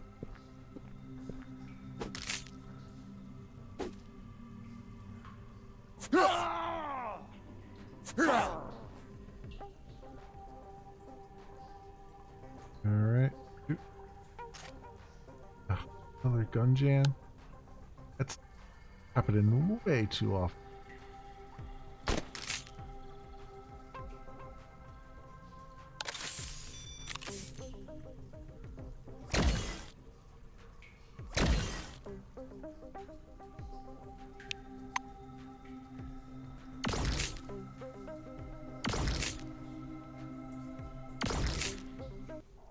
Go. That.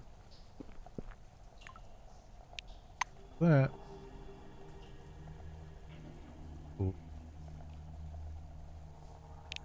There again.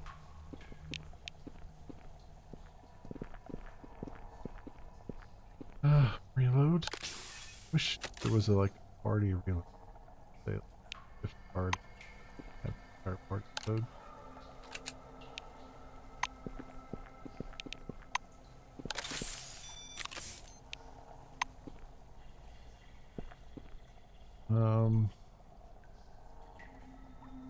Should be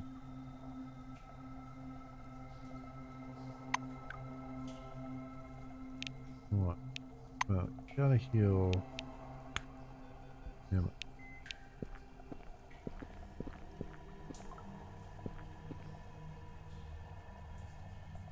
5 here. Search. Nothing. Nothing.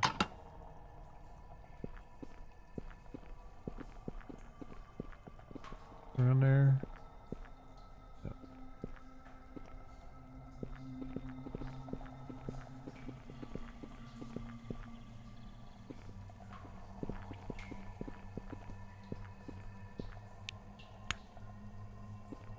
Over here.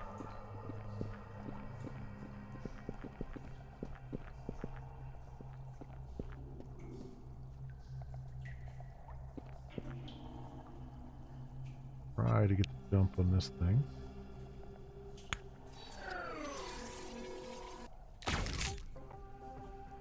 Go.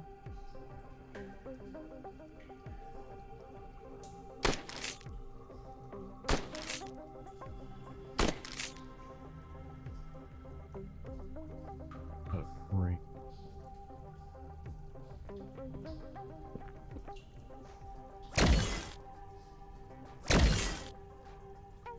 Ew, yuck.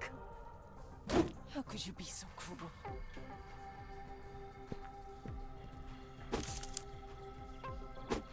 Bam. Go. That. Cool. Far so good. If there Shift R, it'll have thing. Entire party reload. R.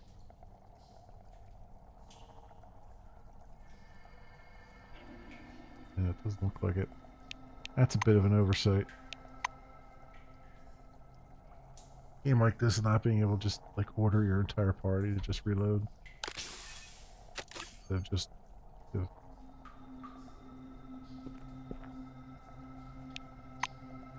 character.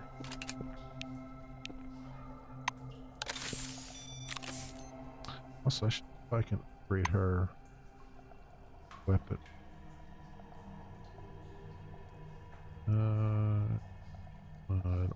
Upgrade weapon.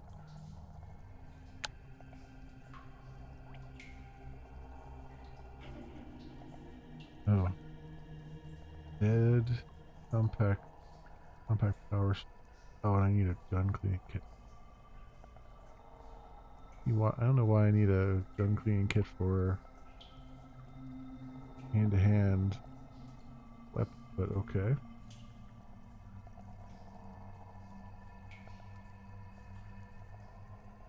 Right. So nothing is upgradable.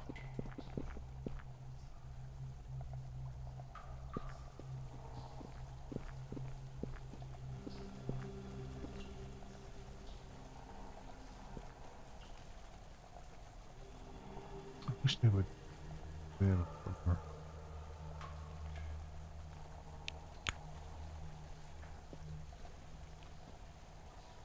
I have to like unlink them to manually move in.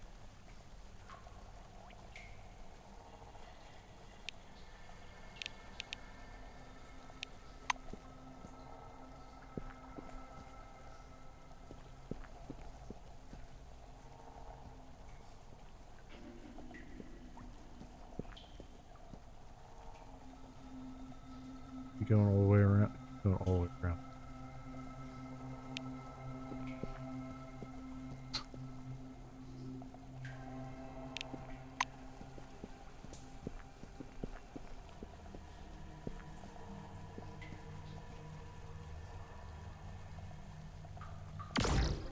Yep.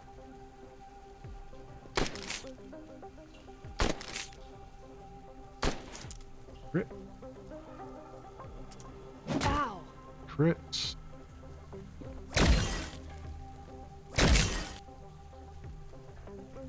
I hate roaches. There we go. And some mandible parts.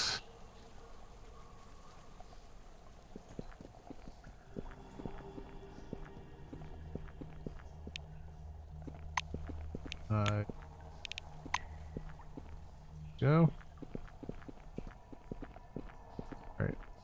feel better that this place is cleared out, and we got the XP for it.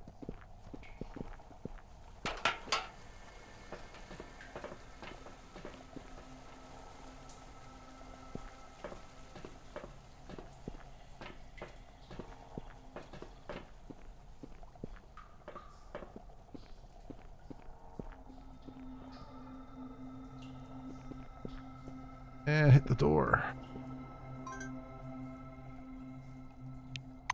You must gather your companions before proceeding forward. Lock.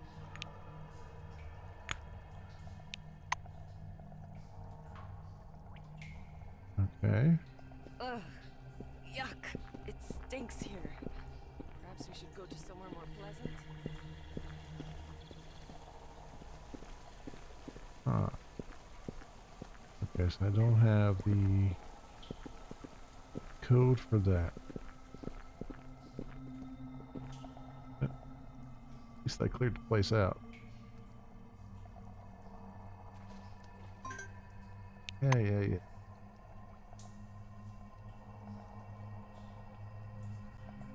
I would love to gather my companions if they would just get over here.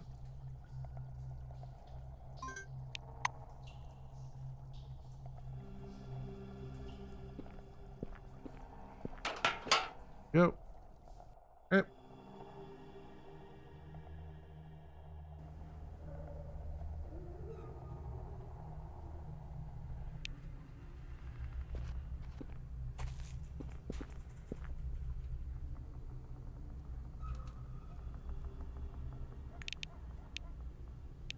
Okay. Cooking.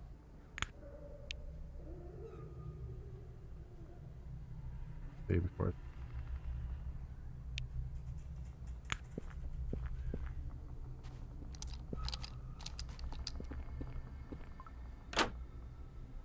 Significant.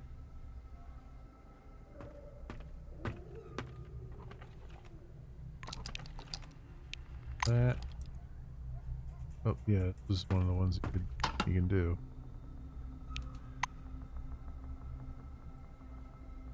First.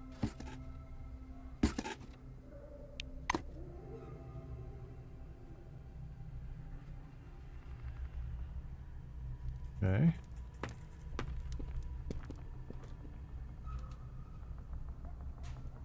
I now open this door over here. Go have a respite. These guys. Me? Oh, that's right. That takes. Up this one. I need something. I need a place with a place. 7.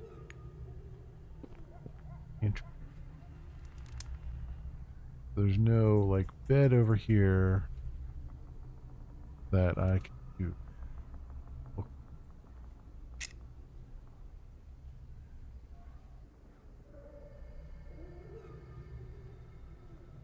Locking.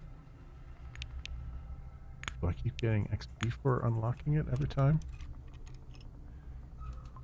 I do. Oh. Oh, that's a bug. That's a bug. I guess I can rest on the sofa.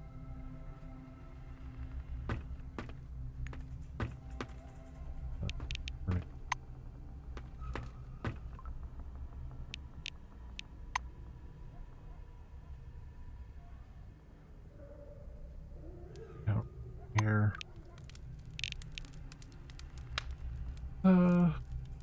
Most of our fatigue out. Fine.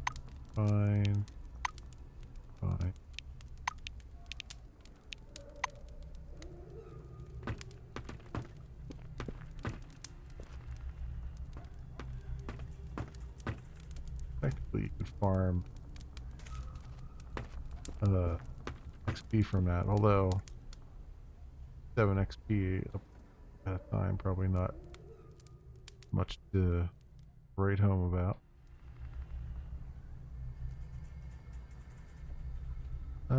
Okay, so I think I want to go in here.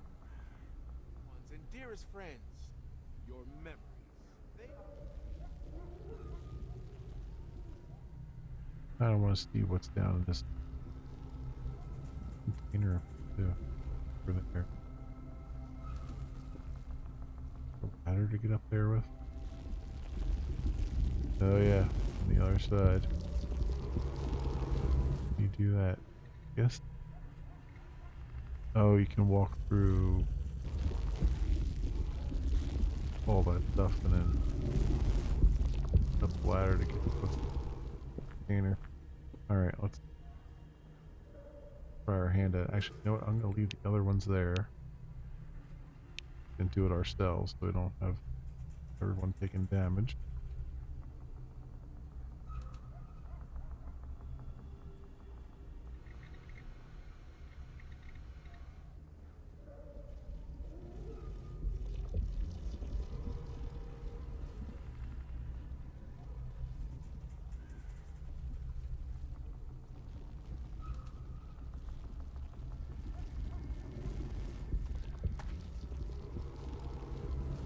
Here. Do a save. Alright, our bolts out.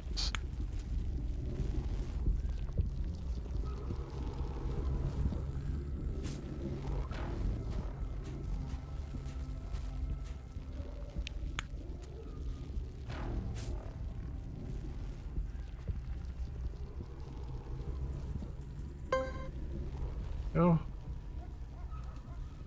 Oh. Oh, the ventilation shaft takes me down there. Ah, interesting. I could just use that. Ah.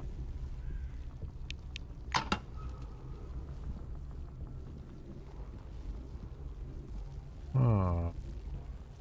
I didn't realize that. So I thought the ventilation shaft down here took me down, but apparently up here. Come on, don't be shy. Oh. No, I'm actually in the jail. Oh, that's interesting. Black with thin red hair approaches the bars, attracted by the noise. How'd you get in here?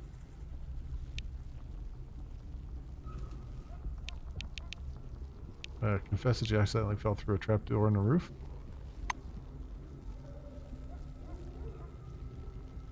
Ah, now I see. Then you can stay a while longer until you're cured of the desire to stir up trouble in Junktown. Your counterpart walks away from the bar.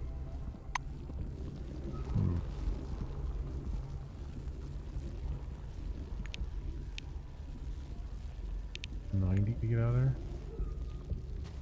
Okay.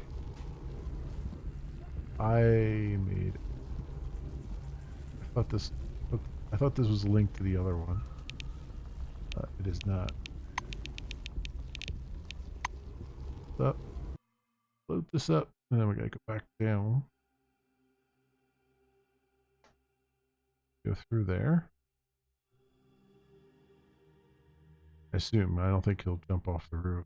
Although it would be convenient, but it not taking any damage.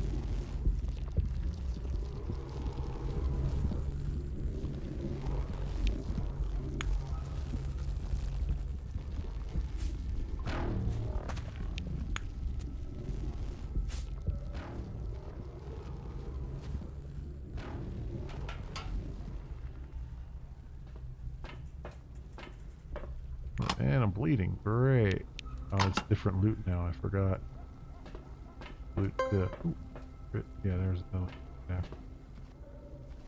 I gotta bandage. Gotta use a bandage. Where's the health? That. Go.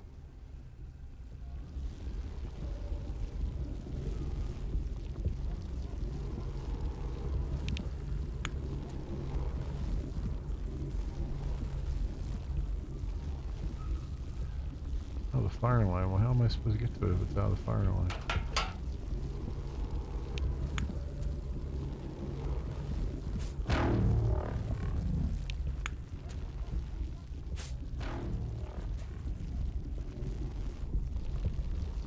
Go.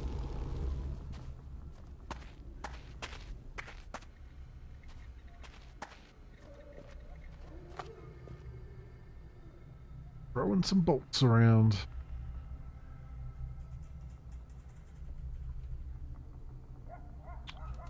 Okay, good. So we can come back here and let's go into this place up here. They are everything we ever expected from the Dome. They are happiness and a better world. They are adventure. They are your loved ones and dearest friends. Your memories. They are the future we all lost. And these things, everything, will be yours. Another save. The doors of the church are always open. Through the door. We'll be waiting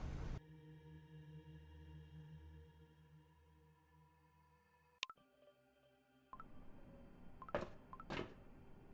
Emulator project.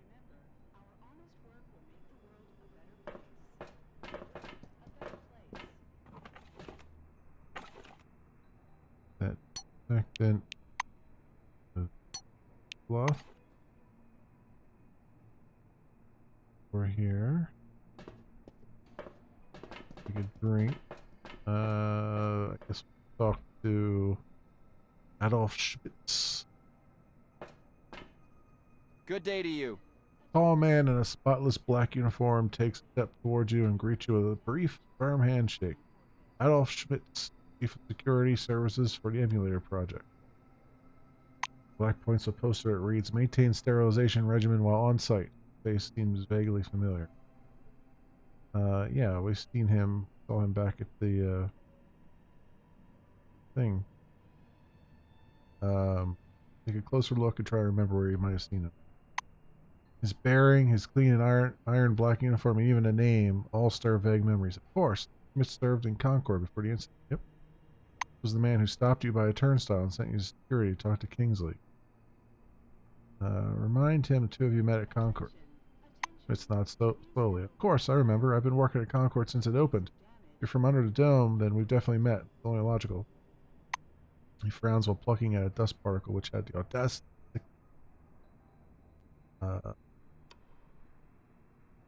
Remind him of your encounter, September 14th, 1976, the closed turnstiles, Kingsley, Nashville. Smith pulls himself away from what he's doing and looks at you intently. You? But there was an incident in Nashville. Everyone there was killed. A tight grin appears on his face. I don't believe you. We get many insane people coming around here. Some from the church who want to worship Maelstrom. Some who think the emulator can help find their missing family. Are you one of those who claim to have survived Maelstrom? Come on in then. Talk to Henrietta. She'll examine you and reach a verdict. But for God's sake, put some booties on over your shoes. The black steps aside and waves you forward.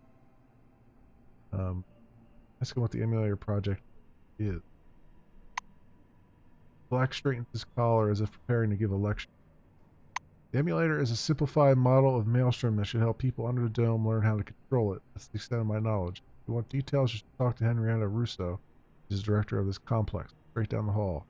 Smith points to the big glass door. Okay. It was nice chatting. What if I want to go in the restroom and look through the trash or the janitor's cart? Attention, attention. Please handle relics carefully. In case of damage, Mirror. will be forfeit. Okay.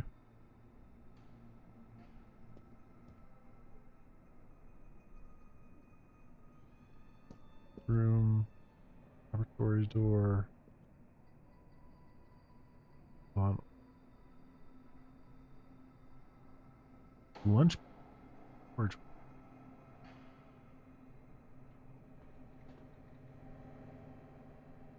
Guess we'll go straight there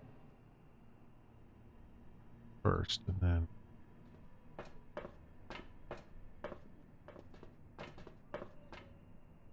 do.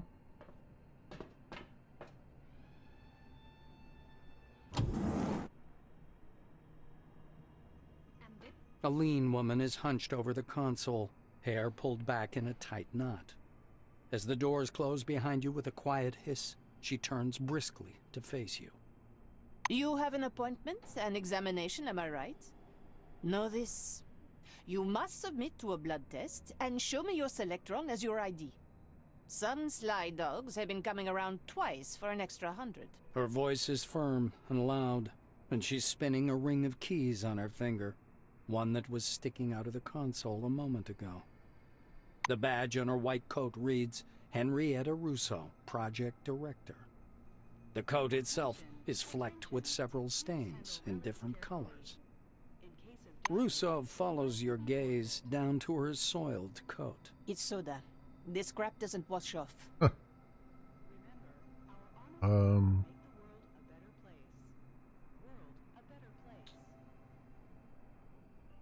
Ask her what this place is. A baffled grimace appears on the woman's flushed face. Then why are you here? Don't you want your examination, medical assistance, and 100 calm bombs to guzzle away in Beth's bar? She spreads her arms as if to embrace the entire hall. This is Emulator, the place they began to build immediately after the incident. As you can see, it's still being built, so I can't show you any miracles yet. Anything else that interests you? Ask her what I need to attend an examination. Henrietta is rifling through her pockets. What do you need? Anyway, first we have to verify that the examination is actually necessary. That's why you have to pass the simplest test right now. I have to be certain you really cross paths with Maelstrom. The White explains, taking a notebook out of her pocket. So, first question. Where did you contact Maelstrom? Russo taps pen on pad impatiently.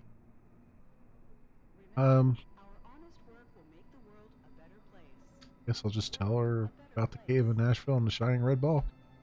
The White gives you a skeptical look, but makes no comment. Russo writes something down and turns the page. Second question. Describe your interaction with Maelstrom.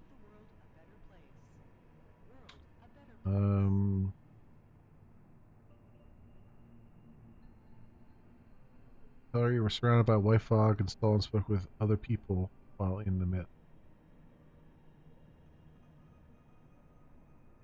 The pen stops in Henrietta's fingers. Okay. You were navigating the fog and talking to them. She shuts the notebook. Let's get down to your examination. Stand here. I'm going to prepare special parameters for the scan. This will take some time. Russo puts the scanner back on the computer console and studies you, deep in thought. I could use a smoke after that. And I don't smoke, by the way. She says. I mean, with a voice like that, I think you probably... Henrietta walks a full circle around you and stops in front of you again. What can I say? That was the best 100 we've ever spent. Your vitals are downright incredible. The sensors are off the scale. Even the FOBs don't show these metrics. And unlike them, your brains haven't turned into mush, supposedly. I'm going to say this now. I need you to become part of this project. What do you say to that? The White is looking at you expectantly. Tell her I'm ready to participate. Russo raises an eyebrow. Yeah? Let's cut to the chase. Henrietta gestures for you to come over. She stops near the control panel to examine a massive construction hanging from the ceiling of the main hall. She fixes you with her gaze. Long story short, in 1976, the incident started in Nashville. Maelstrom broke free of the excavation zone, destroyed the spire, and killed a lot of people. And those who weren't killed outright had their brains fried into non-existence. If that was an experiment, I'd call it a total fail. Russo raises her head to study the green lights high up under the complex's ceiling with acute fascination. Everybody was in a panic all that year, waiting every day for the end of the world. But Nakamura was able to overcome the disturbances and evacuated the bigger part of the survivors here. She offered autonomy to anyone who wanted it, those from Phalanx and Carmine Heights, and decided that something must be done about Maelstrom in the center of the dome. Thus, the emulator was born. Henrietta clasps her hands behind her back and walks around the room. Things went quite well over the next 2 years. Maelstrom showed no activity, and all the trials were right on schedule. But several months ago, our sensors detected that Maelstrom had begun to grow, to become stronger. From my own calculations, I realized we needed the help of all those different people. Someone needs to search for relics for the emulator, and help with the coding. Otherwise, the Nashville Megalo anomaly will overtake us. It will be too late. The White clenches her teeth and shakes her head. It's the first time you've ever seen her this serious. That's why they're here. Spencer, Abbott and his nutty buddy Santiago, and of course Karma. Our relationship with her has been sour since day one. Kimiko sacrificed a lot for them to be here, and I only lost control over the project. You know, I would shove my ambitions and call it a day, if that was of any use to the emulator, but... She points downwards. From the edge of the balcony, you can see a mishmash of burnt wires and the melted remains of some relic. Now it's all gone to hell. The price has already been paid, but there were no results. The trials were unsuccessful. That's why I need help. And that's why I believe you're twice as valuable an employee. Russo sinks into the chair. Told you! Welcome aboard. I forgot to add that this Titanic is barely staying afloat, and there's another iceberg dead ahead. But we can still sail through, if we really do give it our best. Henrietta is sitting behind the console, visibly tired. She's taken her shoes off, and you can see bright green socks peeping out from the edge of the console. I'm a bit short of breath from that pretentious speech, but hopefully you can understand we have the same goals now. And it's time for us to discuss the details. Shall we? She waits for you to agree. Tell her you're listening. Great. Let's begin. Henrietta, she runs her eye rapidly over the lines. Past trials were unsuccessful. That's why it's so important to do everything right, and get the system ready for the new trials and a test run as soon as possible. Let's see what we have on that list. Biting her lip, Russo checks her notepad. Let's start with the driver. It's not installed. Karma Ishtwani is responsible for it. Her door is next to mine, by the way. Find out what's going on. Next, our transcriptor got fried during the recent trials. The new one is supposed to arrive via Phalanx caravan, but nothing's come yet. Go poke Don Spencer. He must know something about it. Spencer usually hangs out with his caravan buddies in the market square. She makes a note in her notebook. Yes, you should also talk to those nutty church people. Santiago, he usually preaches near the city entrance. Promised me a special version of the teleglasses to connect to the emulator. And what do you suppose he's given me so far? Nothing. I still haven't seen those damn glasses. The White seems to be losing her temper a little bit at a time. She rubs her forehead tiredly and sets her notebook aside. Everything isn't going smoothly for us either. Since the tests, the system's power supply hasn't been restored. Talk to technician Clayton Montgomery on Magellan's reactor level. I almost forgot. The emulator needs anomaly essence to work. This essence can be found in various parts of the dome, but we don't have a lot of time. Do you know about the picnic neutral zone? Well, that place in the swamps is full of anomalies. Talk to the people out there. They'll have essence for sure. Henrietta grows absent, perhaps reviewing what she said in case she's forgotten anything important. Russo looks at you. So, this is what we're going to do. I'm staying here to prepare the trial program and make sure no one fiddles with the emulator. You handle everything else. Better start with Magellan. I have a feeling they've got some hidden agenda, okay? Tell her you'll do as she asks and move away.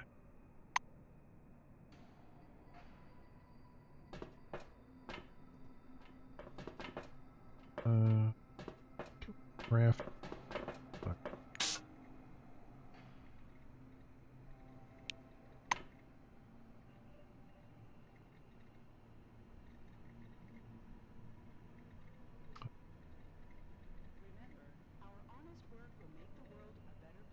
Uh-oh.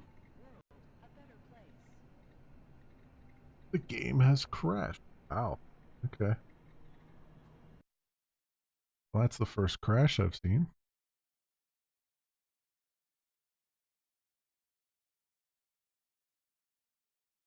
Wonder if it saved at some point along there.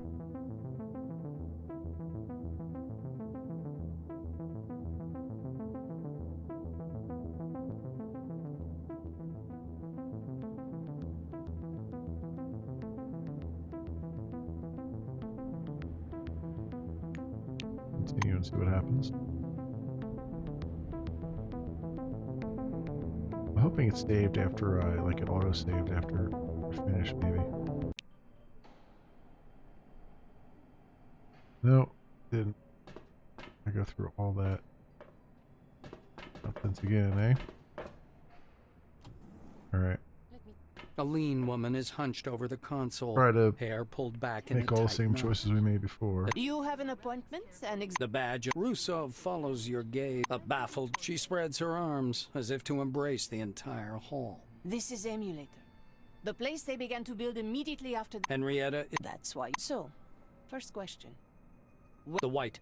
Russo writes something down and turns the page. The pen stops. She shuts. Russo puts the scanner back on the computer. I could use a... Henrietta. Your vitals are downright incredible. The sensors are off the scale. Russo. Henrietta. Jeff. She fixed Russo. Henrietta. The white. She points. Russo. Henrietta is... I am a bit short of breath from that grate. She runs her up, biting her lip. Next. Yes, you... She rubs. I almost forgot. Russo looks at you. So... Save right now. In case that happens again. I don't have on that craft. Alright, now we want us to come over here. Office. Bar boy, latte, coffee machine, coffee. Lock rack. That is empty. The flower pot.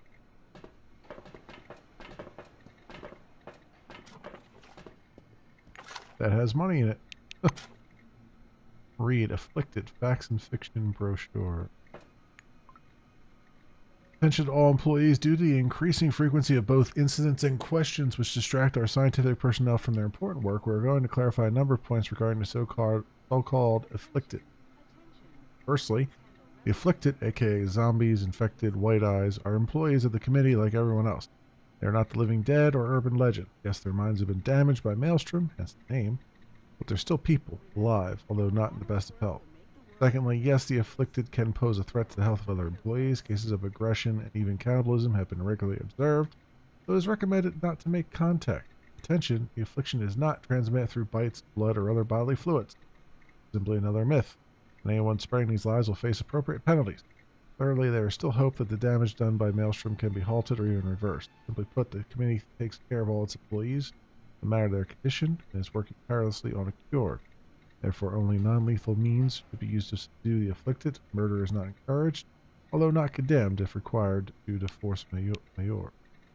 Remember, we are the representatives of humanity. We may be the last human beings on this planet. We cannot allow our ranks to thin even faster. Please be conscientious. 3 simple rules. Understand, avoid, not...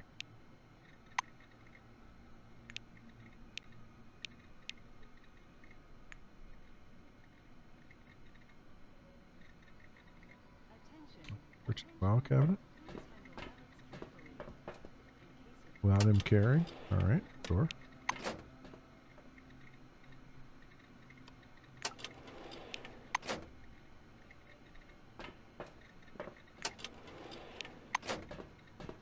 There. Empty. Alright. Save again and lock. Karma.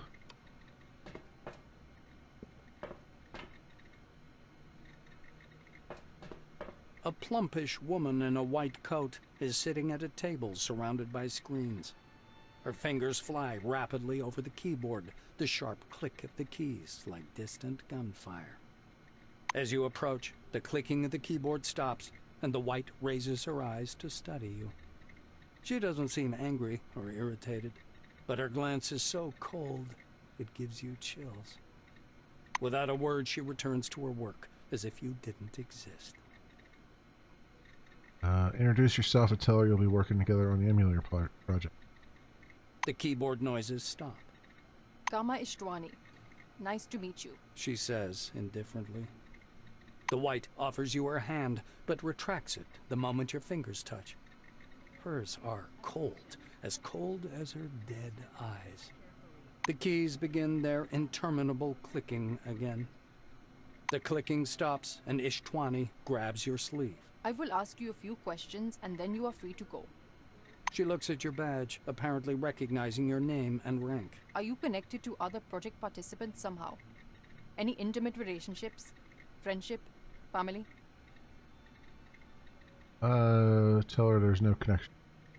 Karma nods slowly without shifting her piercing gaze. Is that the exact and entire truth? Ishtwani's grip slackens slightly, but her fingers are still wrapped around your wrist like a handcuff. What were your goals in joining the project? She asks.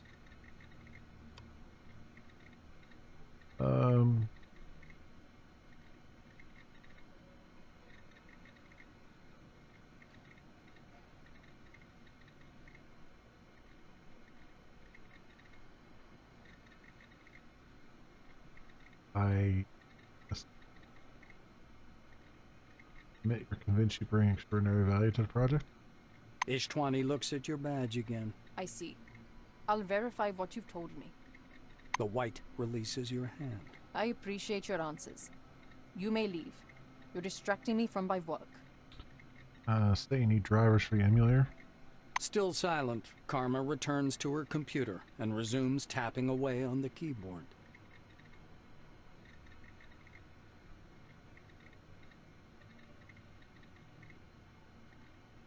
Ask why she's ignoring you? The absence of an answer is itself an answer, meaning either no or that I am still thinking about it. Ishtwani speaks through clenched teeth. She does not pause in her typing. Shoot her? She steps away from the table and crosses her arms to rest her hands on their opposite shoulders. You pressuring me won't make the driver appear any sooner, but you can contribute to the common cause. Are you ready to hear how? Then listen. I won't repeat myself. Ishtwani plucks the kairos from your pocket without asking and begins clicking away. I'm uploading the coordinates of the science and engineering team camp. Maelstrom activity in that area is relatively high, but it is still safe. 4 scientists are taking readings on that activity and using the data to build an updated driver. So you've got it and move away. Okay.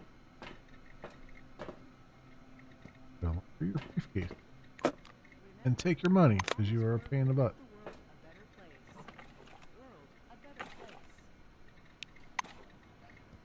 There. Suck on that. And Henrietta's her off. Okay. Over there. Stuff. Anything in the trash?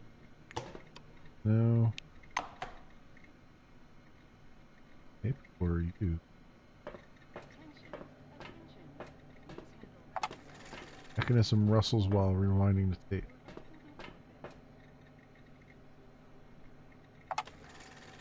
Worn out tape crackles on the background of a lock.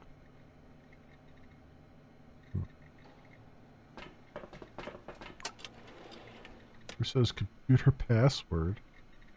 Okay. I'll take that. And antidote. Take it just right in front of her. No head mark on there. And you have a computer? Familiar main terminal. See what this has to say. Stuff. There are a lot of cables around this mainframe. Mostly they go down to the emulator workroom. The rest connect to the other rooms in the building. Equipment is plugged in. The main menu of the Care OS is on the screen. Looks like the OS works via the account of the project manager. Page. The emulator core drivers. Check driver status of the system. Log out.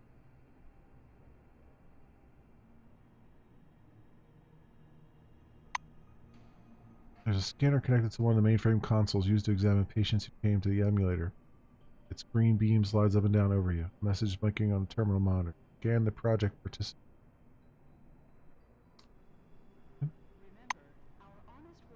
Pulling the scanner in your extended hand, you point it at yourself. Lines run across the computer screen. Pulling personal files. No file is uploaded. Updated employee signature. Cronus employee. Final registration date September 14, 1976. Green beam is moving slowly along your body and the indicators are blinking. Message is displayed on screen. A high level of specialized anomalous activity is registered. Megaloanomaly of the Nashville object. Project status Ultra. Doom roll emulator operator. The blink of the screen, the system exits scanning mode and returns to the main menu. Run a check on the emulator. Familiar interface disappears. Tables rendered with pseudo graphics replace it. System message is displayed on the monitor. Step-by-step testing in the emulator system has begun. Transcriptor, head interface, anomalous essence level, driver, power supply. First line goes red. Transcriptor, error. Please contact an authorized Phalanx member.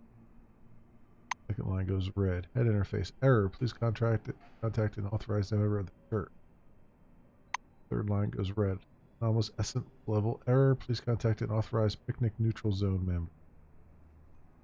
Fourth line goes red. Driver, out of date. Please contact an authorized Carmine Heights technician. Fifth line goes red. Power supply error. Please contact the reactor room at Dillon Station. Basically telling it.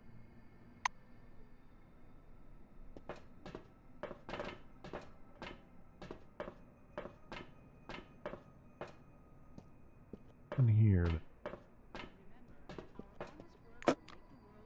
Money.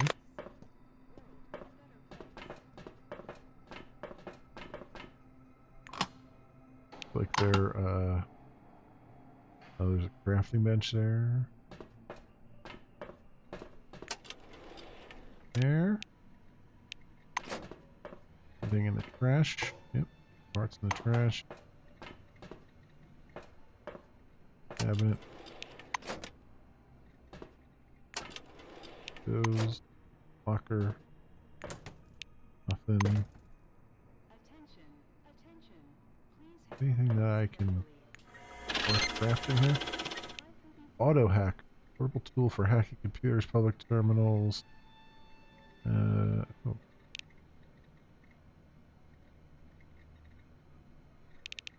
Get simple lockpick.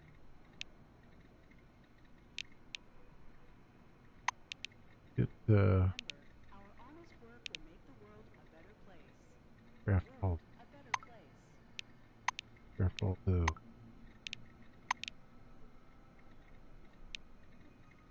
Station kit. Sure. Okay.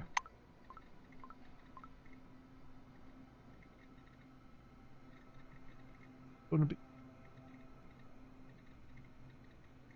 thing in the flower pot. That one.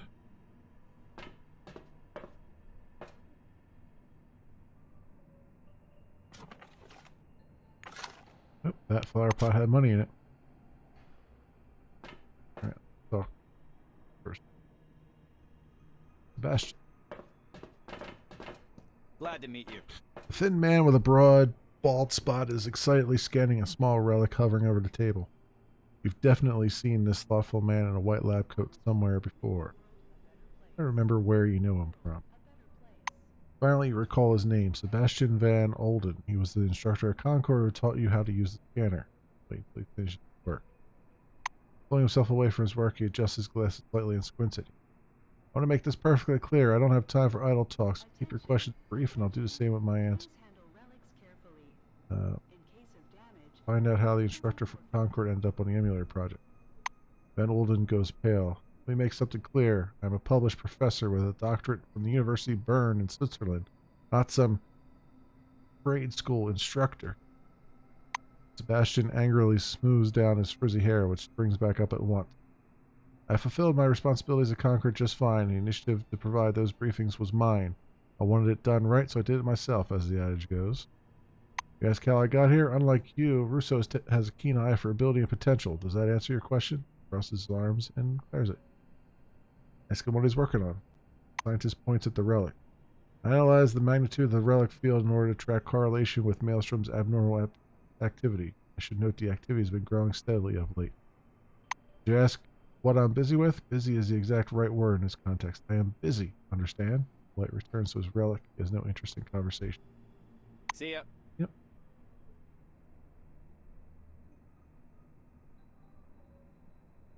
Use the microscope. What for? Dust on the lens, okay. We need to use a microscope. We know where to find one.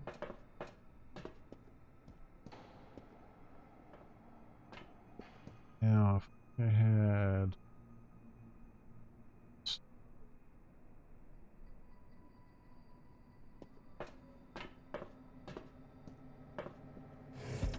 down here, Medcom.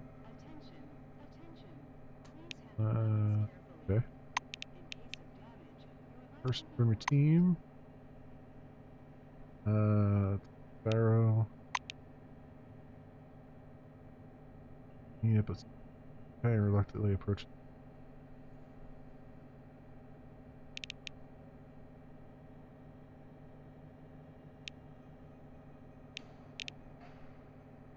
Giant's health. 120 combo. Wait, I have 120. That.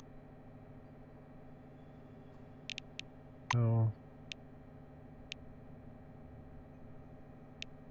Can't heal myself, though. I can only heal other people. Okay.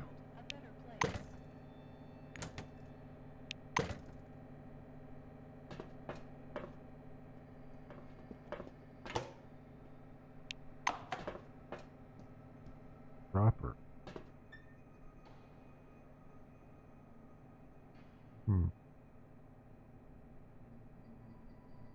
Sure. Harry Domler. I don't know with him. Salutations. A bald man with neither mustache or beard taps on the glass. Hey, listen, you have a smoke? It give me everything I need here except cigarettes. Supposedly they'll make my blood vessels constrict and make me sick. That's bullshit. I always feel better when I smoke. What do you say? They'll definitely give him cigarettes right after he answers 2 questions. He shakes his head. What questions? Are you kidding? My head's splitting here, and all I'm asking for is a cigarette. You'll help me out, right? Thank you. Wow. Look what the wind blew in. Man comes up to the glass. Oh, it's you. Hi. The explanatory sticker on the glass. The explanatory sticker is made of thick, transparent film. Type is small and red. You have to get quite close to read it. Sample 21, type G. Harry Daimler, mercenary, delivered March 11, 1978. Cognitive and physiological functions normal. Force CNS lesion, no halo eye. Reaction to Maelstrom type G. Transmitter perception.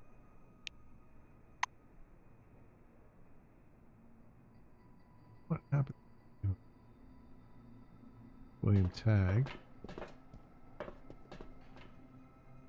Behind the glass stands a man of indeterminate age. His age is a mystery because the glass itself is covered with stains. Once he sees you, the man approaches the glass and begins to wipe it clean with his palm in slow circular movements. Small white lights flicker in his eyes. Sticker on the glass. Explanatory sticker is made of thick, transparent film. Yeah, got it. Sample 11, type A2. William Tagg, Blue Wing employee. Stationary unit assigned to Magellan Base. Delivered February 8th, 1978. Cognitive functions suppressed. Physiology normal. General muscle tone reduced. There's an indistinct halo effect in his eyes, and he's unhealthily fixated on repetitive action. Reactions to Maelstrom include increased physical activity, panic, making sounds that cannot be produced by human vocal cord.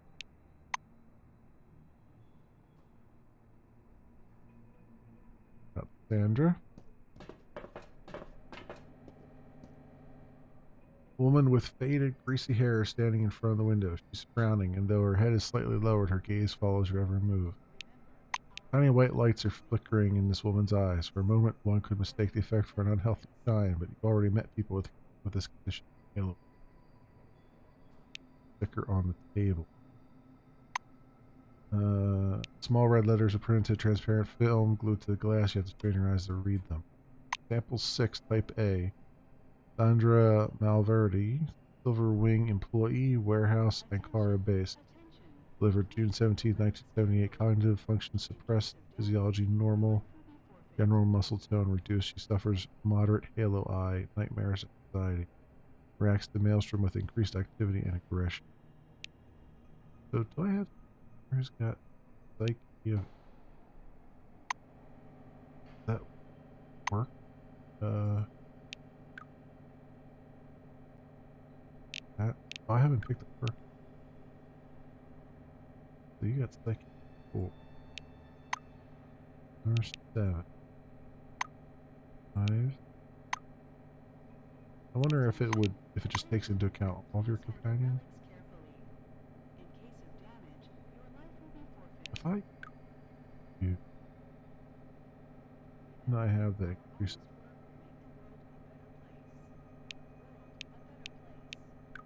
a little bit.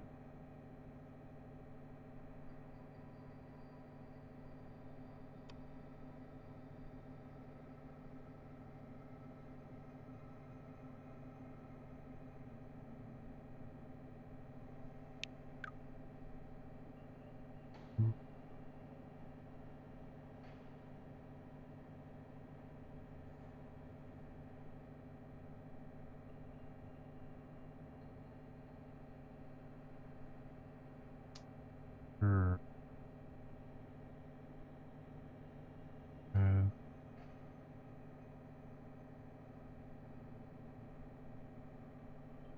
charisma.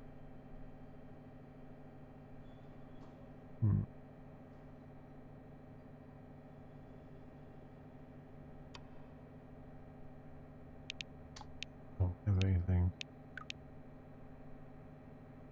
that would work with that.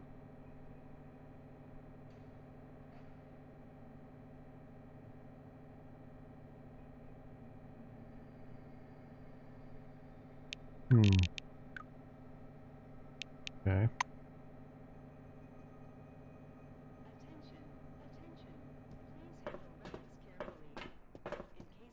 And I was starting to get bored.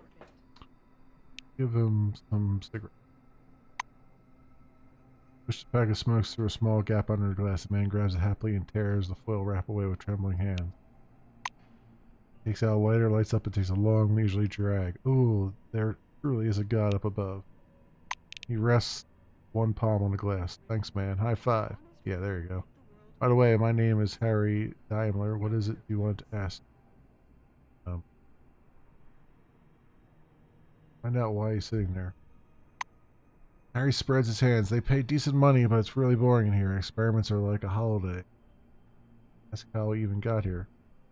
Daimler takes a couple of quick greedy puffs. Listen. Used to be in the Phalanx. There was this mission, a very serious one. Zemeckis himself was lead. He said we needed to catch a couple fops as samples or, I don't know, something like that.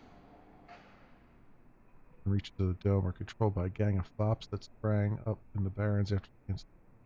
Fops are dangerous and crazy tramps who wear carnival masks and homemade outfits crafted from trash and old Cronus uniforms. The Fops' minds have been destroyed by Maelstrom's psi energy, and therefore they do not negotiate or surrender, and don't participate in the political life of the Dome. Got it. Get how it ended. Maelstrom, since then I've been, well, seeing things. Hearing voices, too. Very clear pictures. Clearer than reality sometimes. They're right before your eyes, and you sit there like a fool because you can't tell what's real. Harry presses his fingers to his temple. Escovitch is considered dangerous. Shaking his head. Nah, not dangerous. Rare is the right word. Four eyes explain what's going on with me. You know, like an antenna picking up signals. I can feel the maelstrom moving. Where is it? Anyway, I'm needed here. Okay. See ya! He was helpful 4-pack of Stigs. Okay.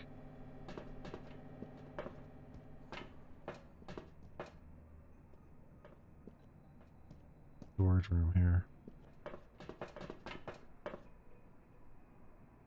But I know that we're gonna. What are you sneaking around here for? I know we're gonna spot it.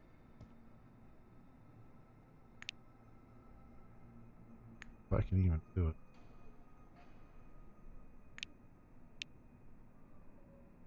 Alright.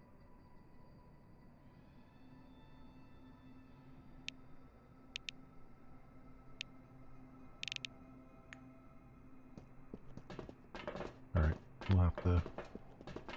we'll have to begrudgingly come back to that. Did I get drinks machine? Take all that.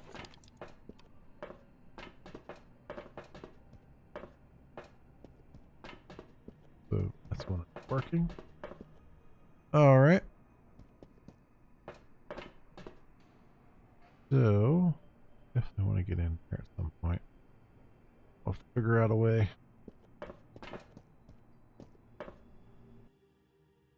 While we're at Junktown, though, I guess we go city and see what's there. My dearly beloved people of the Dome, brothers and sisters, pause and listen and think. Actually, I talked to this guy about the was it money? Thing? Adventure? Seeing you, Santiago's smile broadens. How did you like the sermon? It was well worth your time, right?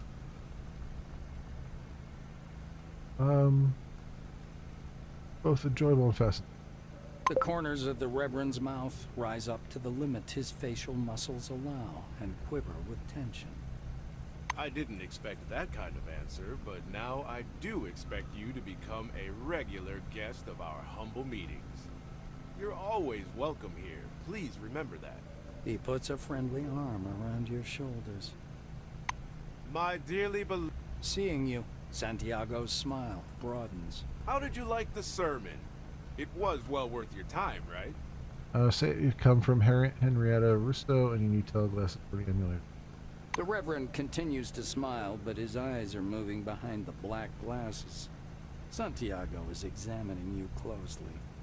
He pulls a massive pair of teleglasses wrapped in wires from his pocket. I watched you during the sermon.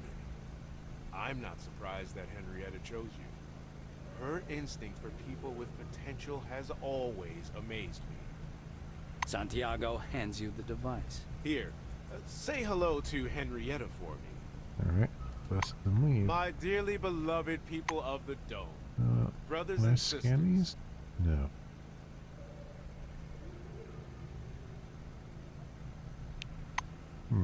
Pause and listen and think. What brought you here? Okay. Well, I think the only thing left to do is to walk into the city. What we're gonna do. Salutations. Okay. Nod and give her your electronic. Black presses your selectron to the stationary scanner. You're not in her database. According to rules regarding access, article number. For a long time, she lists items, articles, sub-items, appendices, and footnotes while occasionally pausing for a breath of air. As such, entrance to the city is permitted only for registered citizens and embassy employees. You don't fall into any of these categories. No questions? Okay. I hope to see you again soon. Thing is not good enough to get in. I could talk to Katarina and see if she can. She wants to get in there, so she has a way. Belitskaya nervously checks her communicator every minute yeah, or yeah. so. I don't want... Mind? Never mind.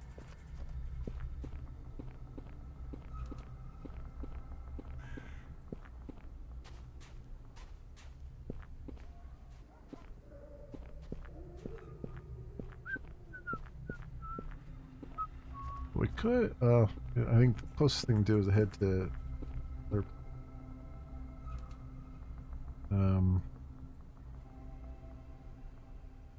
Maelstrom, or not Maelstrom, Magellan Station, since we're right there. I'd like to know what the unknown is. We'll find that out later. 2 hours away. Wandering through the barrens, you spy a lonely man standing in the road. He keeps glancing down at his wrist and looking around. Waiting for someone? Look through the binoculars. Stranger keeps looking at his wristwatch and staring somewhere in your direction as if he was waiting for you. Apparently hasn't spotted you yet. Alright, approach. Stranger looks at his watch again when he sees you. Ah, right on time, just like Mother said. The stranger extends a hand. You are Olivia Diaz, right? Mother asked me to take you to her so she can tell you about your fate. Been looking forward to meeting you for a long time. Ask who Mother is. Stranger smiles enigmatically. Very simple. Mother is an augur. He predicted that you'd appear precisely on this day at this hour, but it's hardly the limit of her abilities. Come with me if you wish to know more. Okay. Go with him.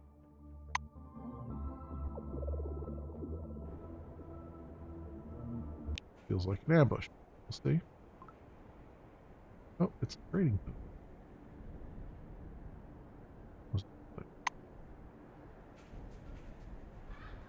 On fire and cooking pot. And X.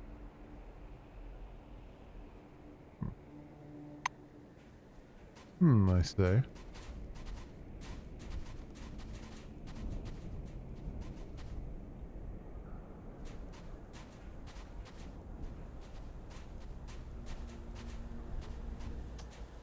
Jakob? Oh, hello there. The guard stands with his arms crossed, his face stern and impassive. Be good and keep your hands to yourself. I'm watching you. Points 2 fingers first at his eyes, then at you. Okay. Supply barrel. In there. Talk to Mother. Glad to meet you. An elderly woman sits before you. Her eyes are hidden under a thick layer of bandages. Nevertheless, you get a strange feeling as if she gazes directly at you. Clothes are worn and stained here and there. Stretches a hand toward you, then nods to herself, contented. Yes, you are here. I have waited a long while for you. They call me Mother. I'm glad to finally meet you. Yours is a very curious fate. You made it out of Nashville in one piece. Commendable. That place put its imprint on your fate. It also filled your being with energy. Even though I'm blind, I could see its aura around you. Mother reaches for Crump's shoulder. There's a soul hidden in this stack of muscles, bright flame which must inevitably burst out into conflict. It already has. Those people in the bar and their crippled friend witnessed it. Mother's unseeing gaze falls on Katarzyna. I'll never pronounce it correctly. The old woman smiles. An exile, so desperate to return to those who cast you out. Yet where is your real place? Is it among them or here? That is something you have yet to learn, my dear. Mother turns her unseeing stare upon Est and remains silent for a time. At some point, the straight line of your fate twisted. Now you follow it. Often, oh, so often, does it cross other people's lines. It even changes them, the way it deems best. Do you have the right to change others' fates according to your whims? But do you? She draws a cigar from her pocket and lights it. I'd be happy to share what I can see of the flows of fate if you wish, my dear. I see the larger streams which influence the whole dome, as well as the smaller tributaries which change the fates of individuals. For a fee, of course. Though I won't bleed you dry, consider it a token.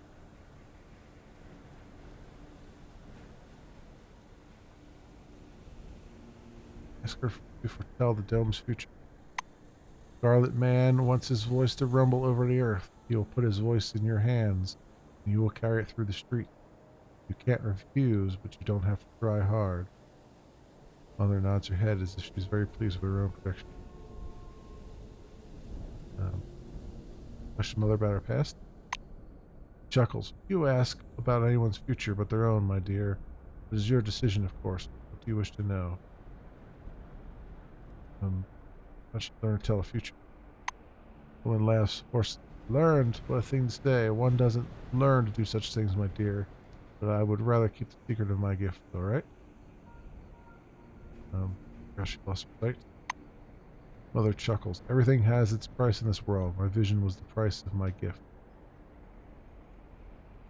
About her life before the incident. Woman sighs deeply as if recalling times long past. Used to work in White Wing, studying the forefathers' artifacts. I was a completely different person. It all seems like it happened in another lifetime.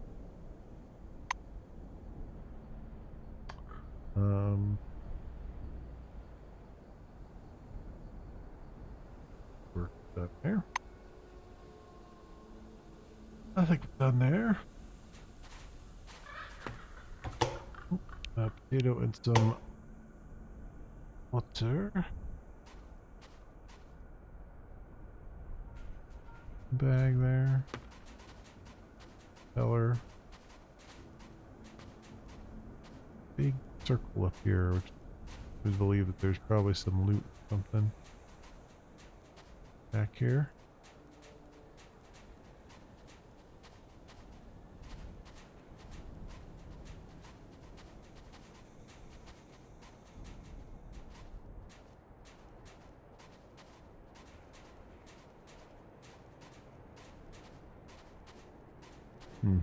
There is not. Okay.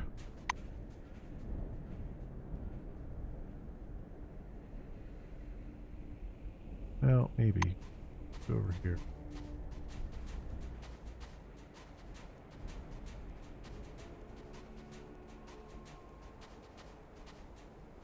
No. Yeah, we've seen everything there. Alright, next to the dome. And we were headed towards Magellan Station.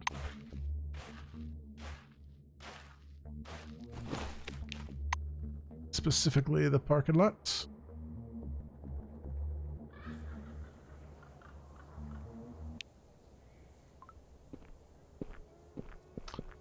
Alright, Magellan Station parking lot. Checkpoint here and a few other things, but we'll have to explore this place tomorrow night, my friends.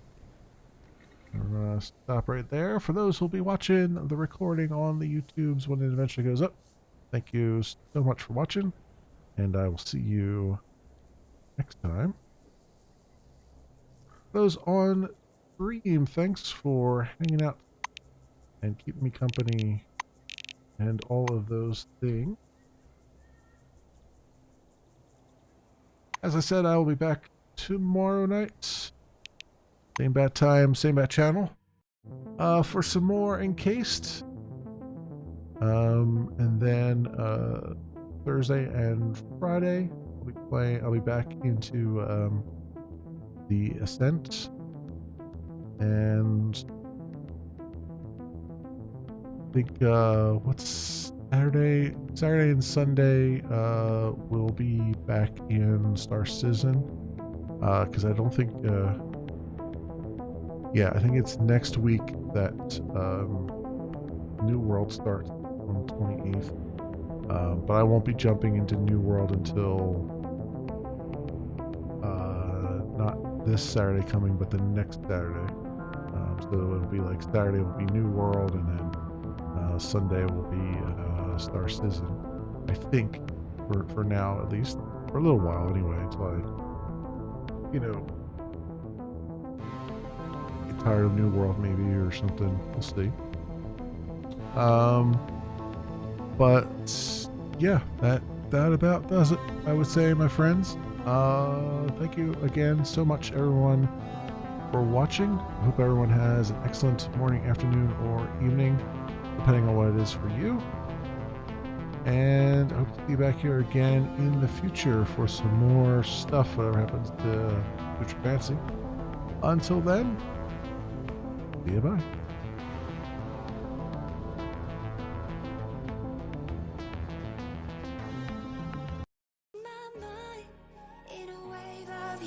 Swept me up like the ocean blue, can't lie, gotta face the truth. I'm falling harder than I wanted to, and they say don't go diving in too deep.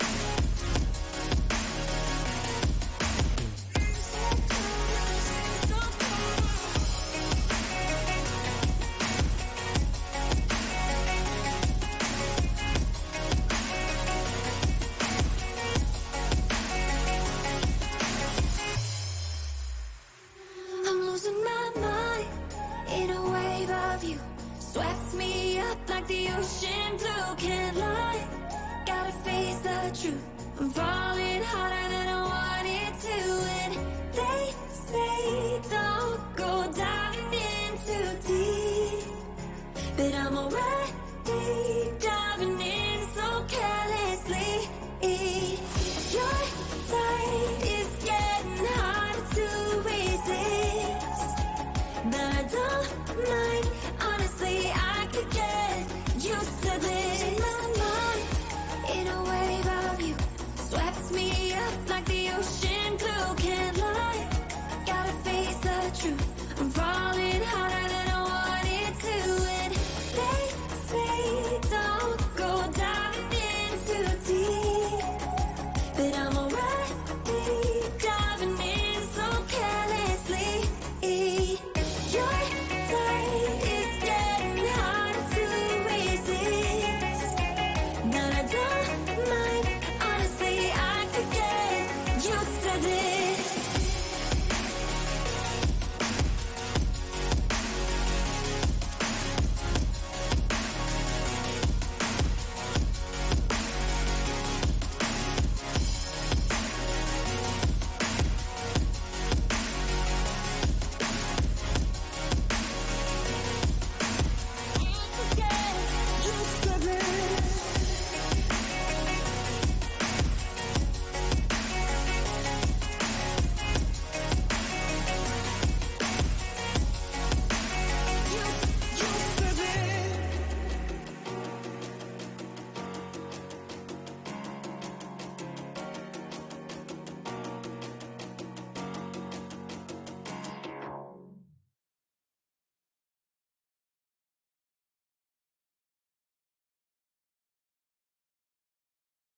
Make it so.